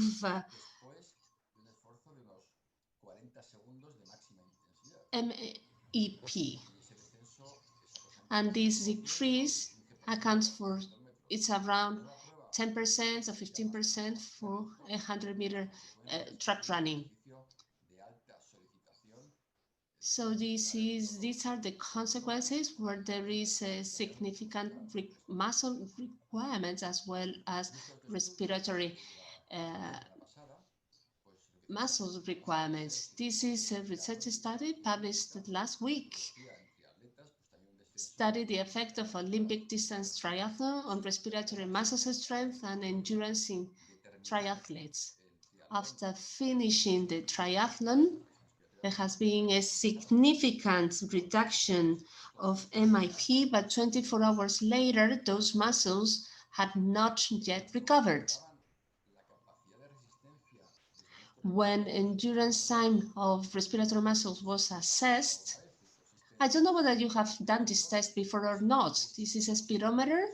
The person controls the inspiration in terms of intensity and frequency, and then it is seen whether the person can keep up with that type of breathing and for how long.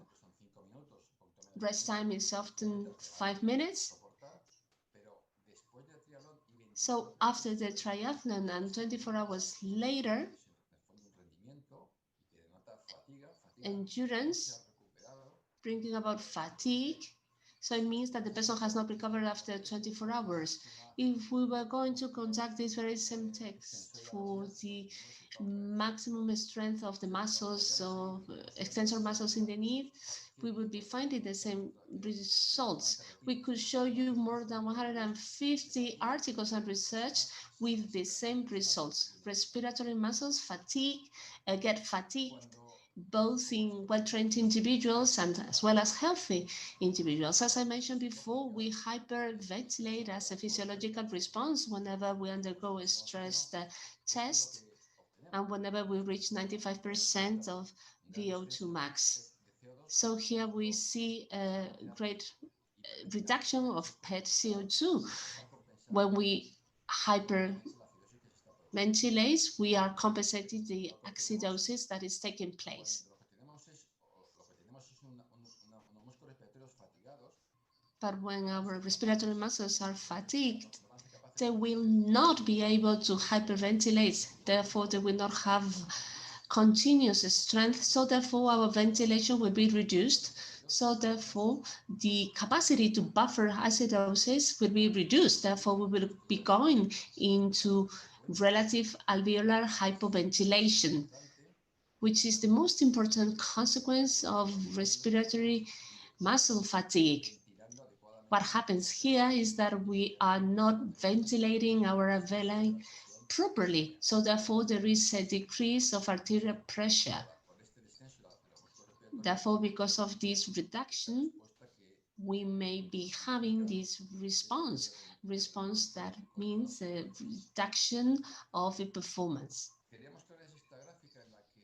I'd like to show you this graph.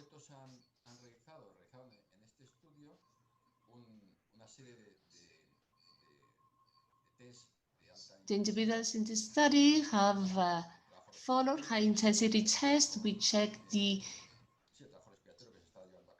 respiratory consumption, the total volume of oxygen, and then they also study how the diaphragm reduces its capacity to generate strength. So these are the two circumstances in which individuals were tested.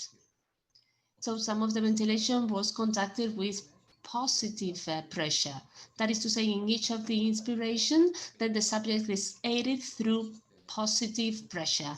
This is similar to the ventilators and intensive care units, and it has been adapted to this exercise. This is a breathing aid. That is to say, so that respiratory muscles are do not undergo such a high requirement.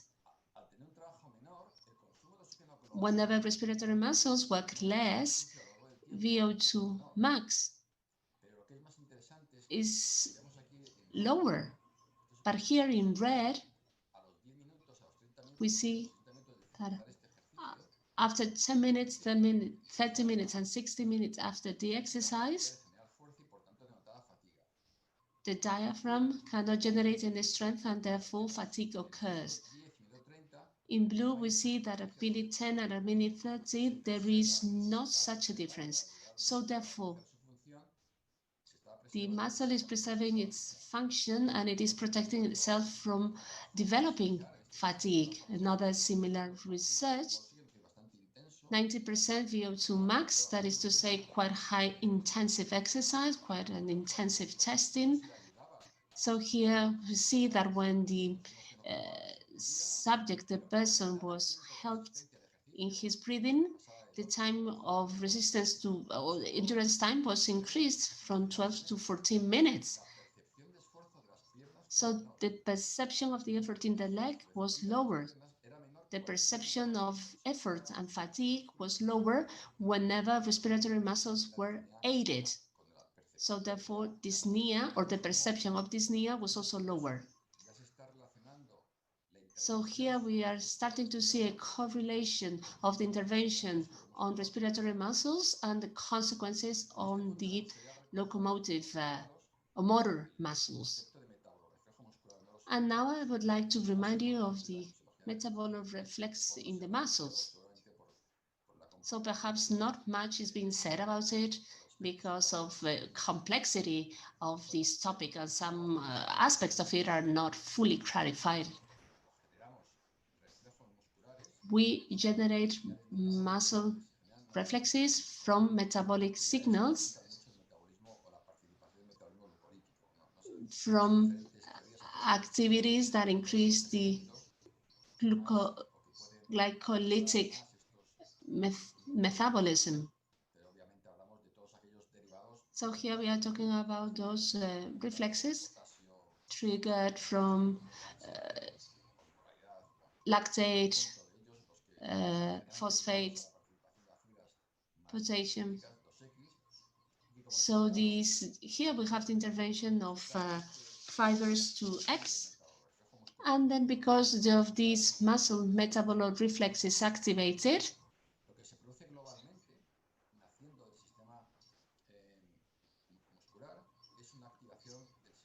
muscle system activates the adrenal system. That is to say, the muscle system asks for help to the bigger systems so that the bigger systems provide more energy, more oxygen to them.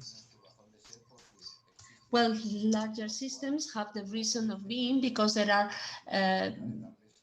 other muscles. So therefore, these bigger systems are at the service of the skeletal muscles. So therefore, this reflex has as its aim to activate bigger systems so that they provide greater energy to the muscles that need it.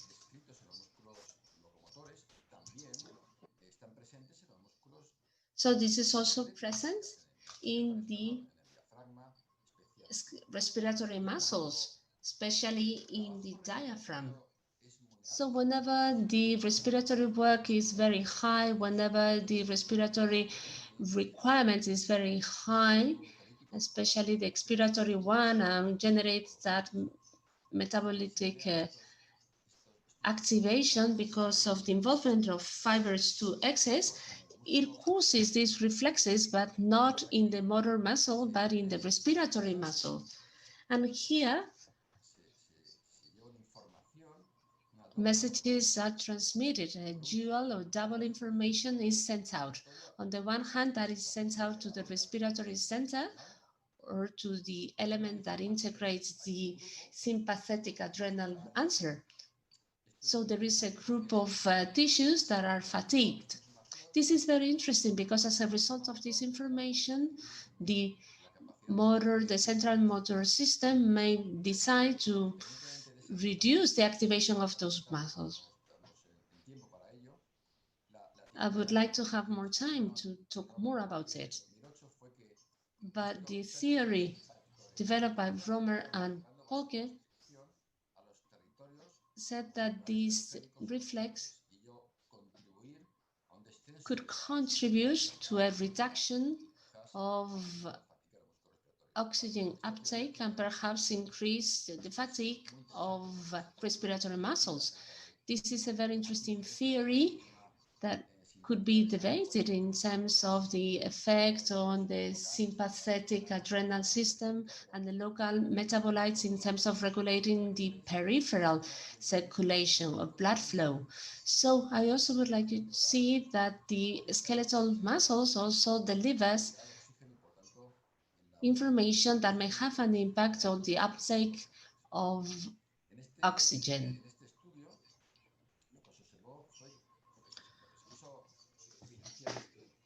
This study was aimed at proving that before respiratory muscles were specifically trained and at 60% maximal respiratory pressure and 15 breaths per minute. So here we see a performance in arterial pressure. Arterial pressure is just a reflection of the sympathetic stimulus. So after a few weeks of specific training and the very same work was associated with significantly lower arterial pressure. So therefore, arterial pressure was reduced because of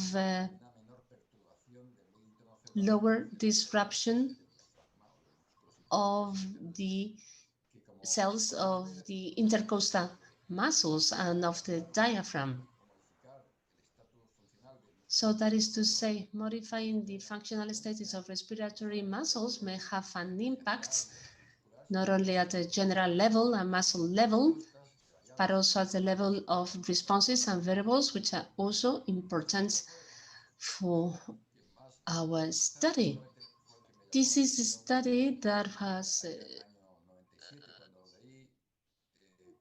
I found more interesting when I read it back in 1997. This is a very telling study. The authors did the following. They worked with cyclists, and they introduced a catheter in the femoral artery, so they measure the pressure, and then they also assess the consumption of oxygen in the legs.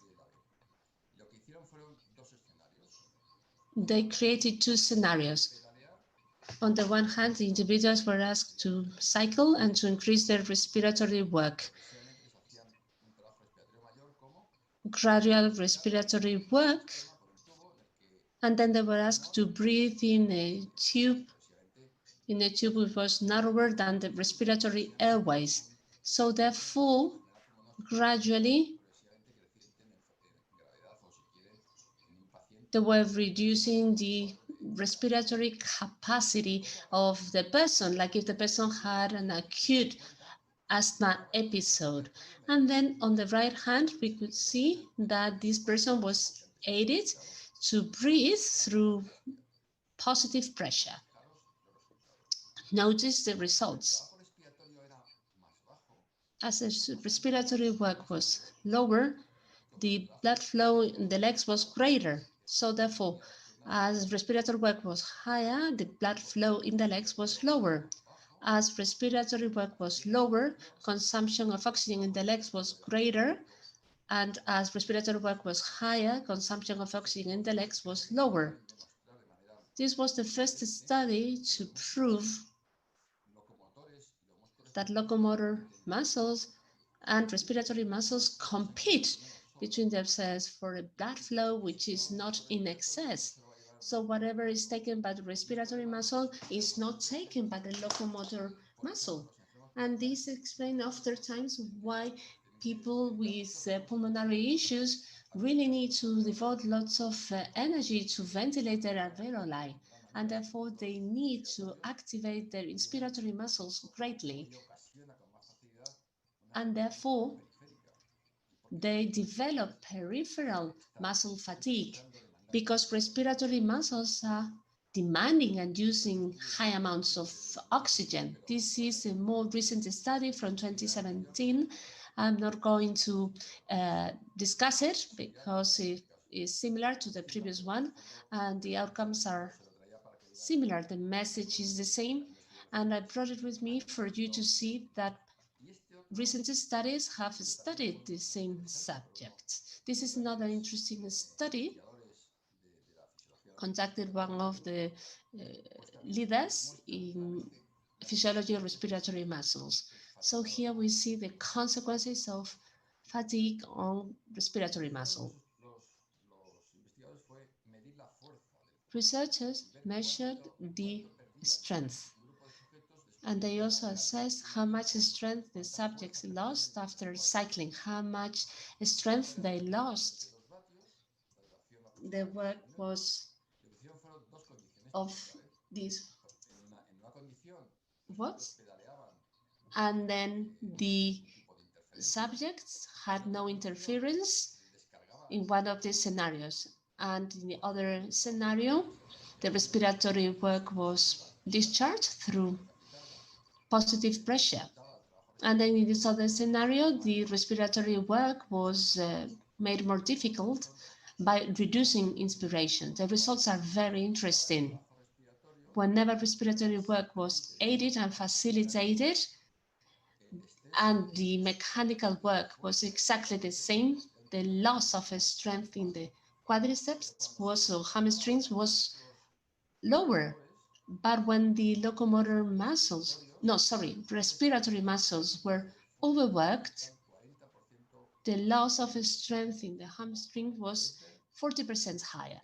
As you can see here, the fatigue of respiratory muscles is not only limited or has an impact on respiratory function, but through mechanical way and through the blood flow, it is having an impact on key systems, which help maintain functional capacity.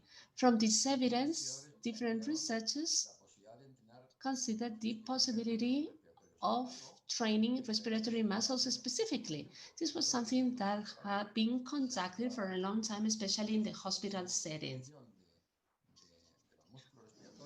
That is to say, when respiratory muscles were mobilized, especially in patients that have significant respiratory issues, have undergone respiratory or lung surgery.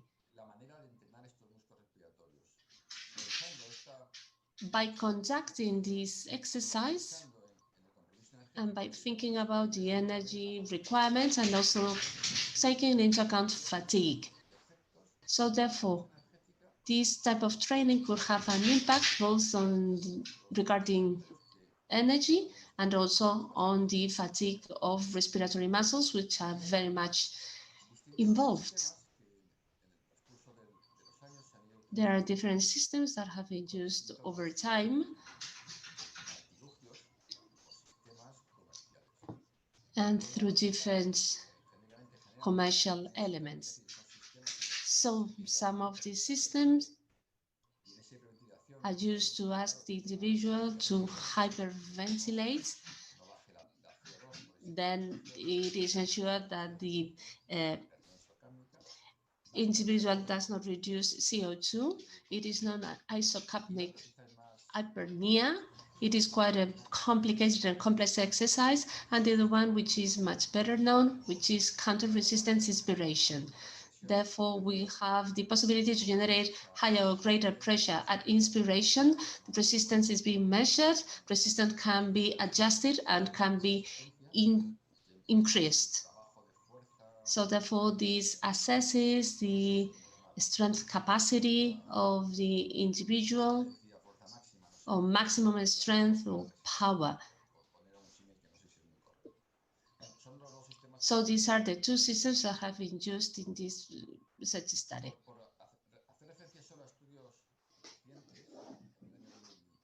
Recent studies in 2018 published a systematic review, where emphasis has been made on the effect of respiratory muscles on respiratory physiology. There is an inspiratory motor impulse that preserves the generated pressure. It also fosters hypertrophy of the diaphragm.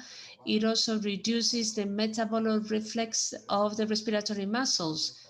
But others have also seen that after 6 weeks of training of respiratory muscles, there is a different response of cytokines to the exercise. Here we are talking about inflammatory cytokines, and this effect is only observed whenever the person ventilates during the exercise, but not when the person does rest hyperventilation or hyperventilation at rest. I very much encourage you to read this research study in case you are interested in the topic. This is a very interesting research that focuses on the most interesting aspects about training of respiratory muscles. This meta-analysis that was published in 2016, there are many meta-analyses out there, concludes that respiratory muscles endurance after training in athletes and non-athletes is improved. So it means that respiratory muscles in people that are trained and highly trained, whenever respiratory muscles are improved, improved, we could extrapolate that and saying that despite intensive training, respiratory muscles have significant room for maneuvering, for improvement, and that can be achieved as long as respiratory muscles are properly trained. The results of this study regarding the test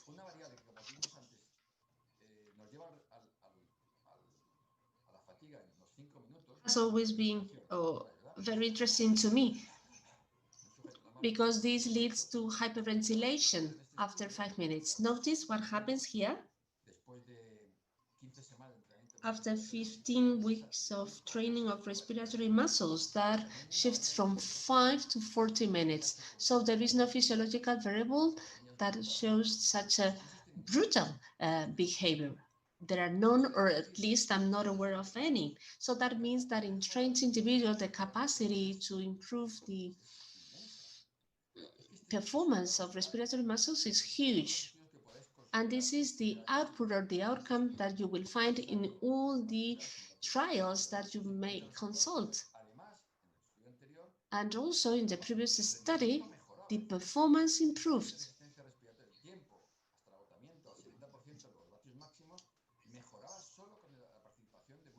So this test improved only by using these or training the muscles. These are just a couple of examples. We could discuss that for days on end.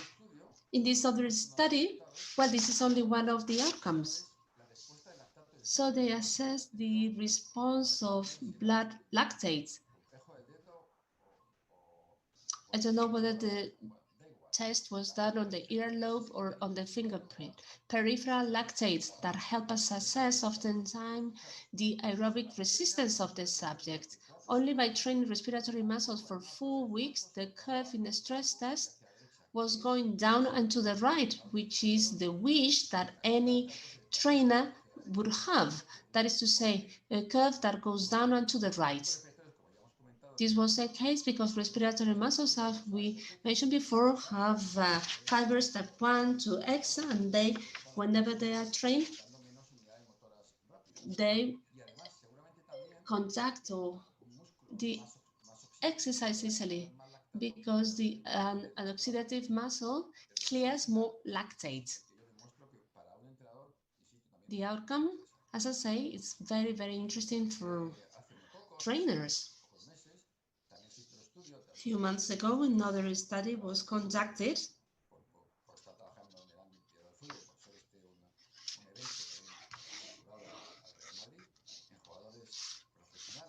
This was a study conducted with professional soccer players. Training conducted with 30 inspirations per day, 50% MIP is being observed, considering all the possible limitations. It's being observed that performance was improved in a test which is often used, which is 2 by 20 meters of a sprint with 20 seconds of recovery. After training respiratory muscles, the performance was improved, as well as MIP. Respiratory muscles were stronger, and also the performance in this test specific for professional soccer players also improved. So now moving on to the last part of my presentation. I don't know whether I'm going over time or not.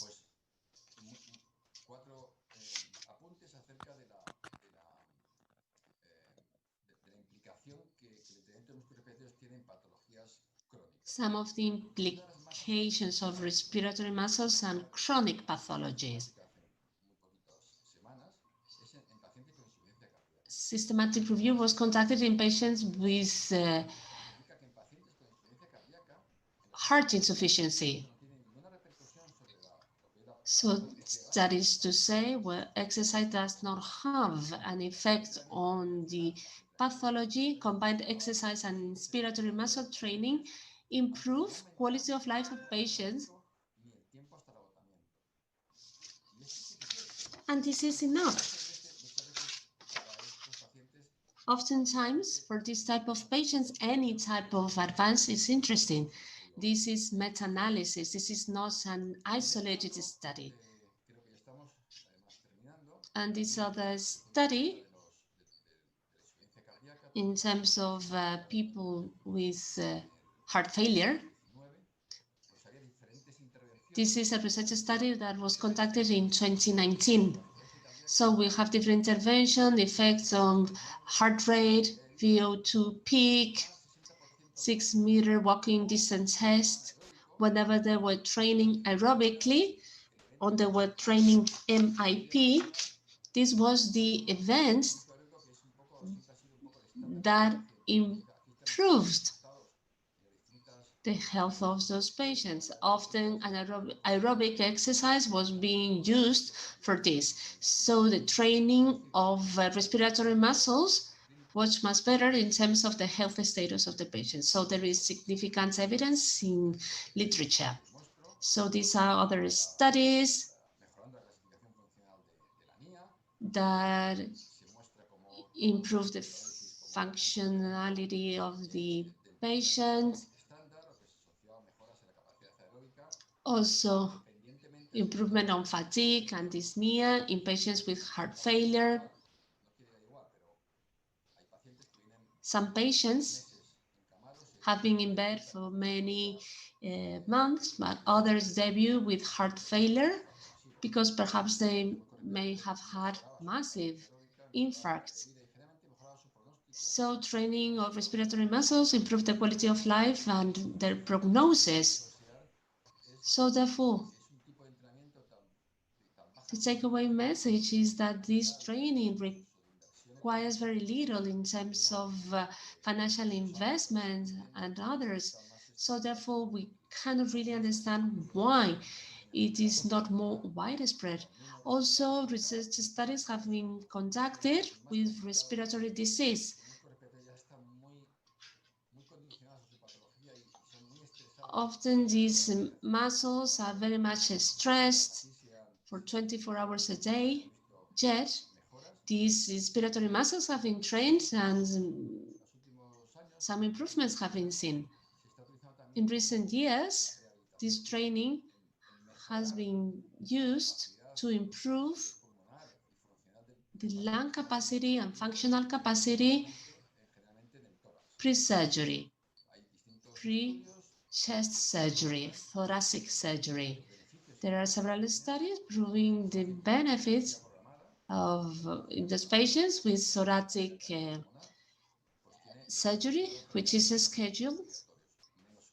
So pre-training of respiratory muscles brings about less post-surgical complications and therefore better prognosis of the patient.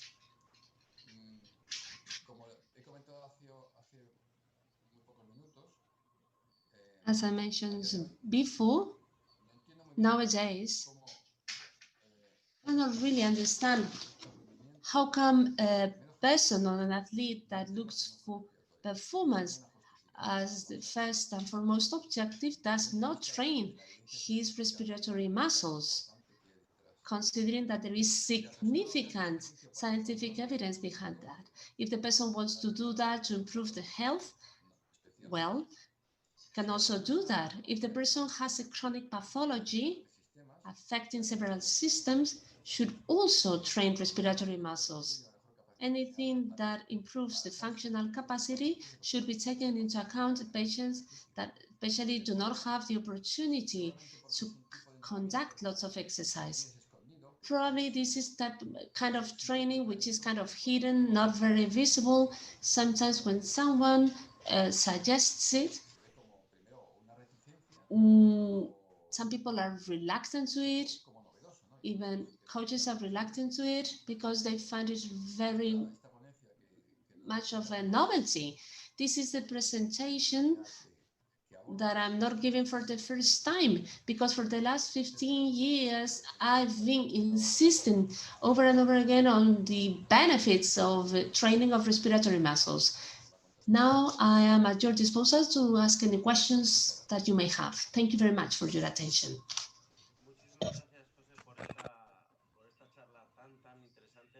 Thank you very much for this great talk that has arisen lots and lots of questions. So we have received lots of questions and we will be filtering them. So now, taking into account the situation where we are now, the use of face masks as a result of COVID, what do you think is the impact that face masks may have on respiratory muscles and therefore performance? Do you mean that face masks for COVID, to prevent the transmission of COVID? Well, I've been asked that question before. So training with a face mask is an added difficulty. Well, here I'm referring to surgical face mask. It is an added difficulty in terms of breathing.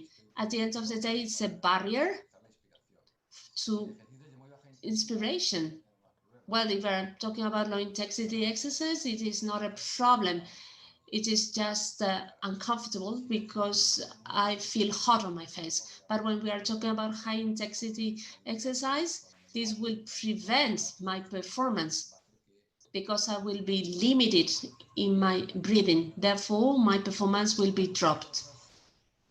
When I use other or more protective masks with a higher level of protection, those that kind of create a vacuum and more CO2 is generated, actually complications or the inconvenience could be greater, but we should not be too extreme here. My opinion is, well, we should not use face masks, especially when we are exercising outdoor, because transmissibility of the virus outdoors is difficult. But if we are performing high impact exercise, we should not be using face mask because it will limit our performance. But that does not mean that we will die of sudden death. It will also be more difficult. The next question is from Sofia Torres about altitude masks. Do you think wearing an altitude mask in training could strengthen your respiratory muscles and result in improved performance? A lot of athletes wear altitude masks, but won't do any respiratory training at home.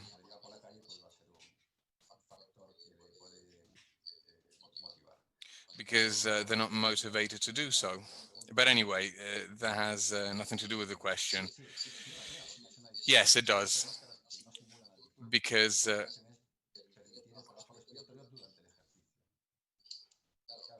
these masks allow you to train your respiratory muscles during exercise. It's not specifically targeted exercise. It's as if you had asthma and were training during a crisis, because this mask hinders respiration, it hinders breathing. mind you, you can't use altitude mask at all times. You can't, for example, expect to be able to wear a mask whilst doing a HIIT circuit. Wearing an altitude mask is like training at a high altitude. And that means that you won't have sufficient aerobic capacity to do some exercises. So it will help you, but it's not as good as specifically targeted respiratory muscles, because it's just basically added resistance to a different exercise. Esteban Rodriguez, he asks, you said that with specific targeted exercises, we can strengthen our respiratory muscles. Can you elaborate on that? Well, yes, there are some exercises that can help us better ventilate, activating the diaphragm and intercostal muscles, etc. Breathing exercises don't exactly strengthen respiratory muscles. What they do is they activate them, but they don't necessarily strengthen them. Apnea exercises, for example, engage the muscles, the respiratory muscles, but they help you train a different sort of skill. Whenever through a targeted exercise you expand your torso, your thorax, you're training flexibility, but you're not gaining any strength. If you want to gain respiratory strength, you have to train your respiratory muscles. Once again, if you want added flexibility, added elasticity in your thorax, then great. But if you want to strengthen them, then you have to use a specific set of exercises. Pablo Ruiz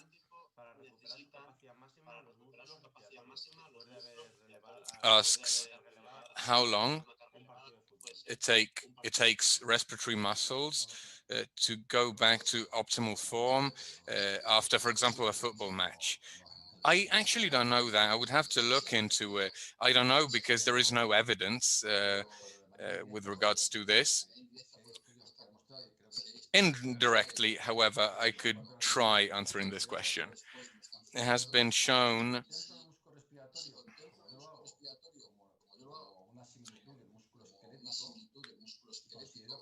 that skeletal muscles take up to 24 hours to fully recover after a football game. And because respiratory muscles are similarly structured to skeletal muscles, my estimate would be it would take them about 18 hours to fully recover after a football game, because in football games, of course, you highly engage your respiratory muscles. That is for professional footballers after an intense game. Veronica has a similar question. How many days a week and for how many minutes per session would you have to train your respiratory muscles in order to improve their performance? I can't give you an exact answer, but I can give you an estimate.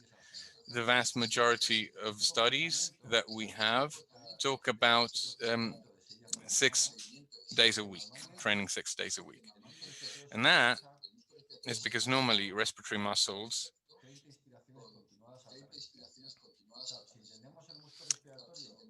are engaged by default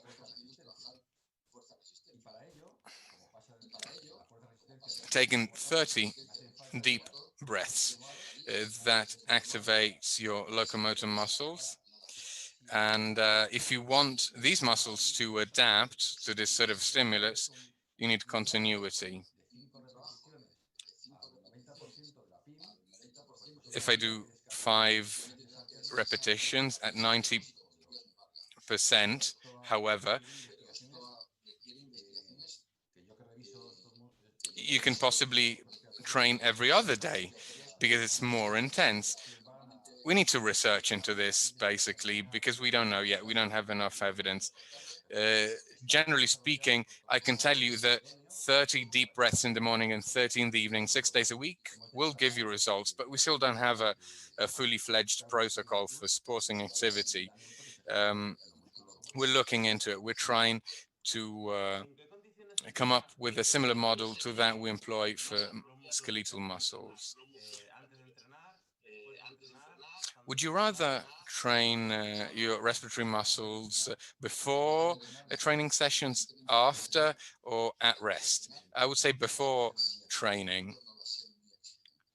If the upcoming training session won't be too intense. If you know it's going to be a HIIT session, for example, then do it at least 3 hours ahead of time, because otherwise your HIIT workout will be affected. But anyway, as a general rule, if you don't want to be affected in your regular training session, then allow yourself some recovery time in between. At least a couple of hours, 3 hours. And if it's very, very intense, the upcoming training session, if you have to compete, then don't do it that day. Next question. What do you think about hypo-pressure abdominal exercises, assuming that engages respiratory muscles? Right, I'm not an expert really in this field, but from what I do know is that it can be a useful exercise, much like every other. But I don't want to venture into this because I'm really not too knowledgeable about it. I'm sure it will engage your respiratory muscles for sure, but I don't know to what extent it can be useful to the purpose of training respiratory muscles. Right. One last question, and not because we don't have any more, only because we'll have to stop at some point, unfortunately. Rafael Aguilar asks us this. By training respiratory muscles, do you think you could possibly prevent injury in skeletal muscle in team sports? I don't think so. By training them, you will strengthen them, make them more resistant, but that doesn't mean that there can be any transference between that and skeletal muscles. So technically speaking, it's not directly related. However, if your respiratory muscles are less fatigued, your locomotor muscles will also be less fatigued.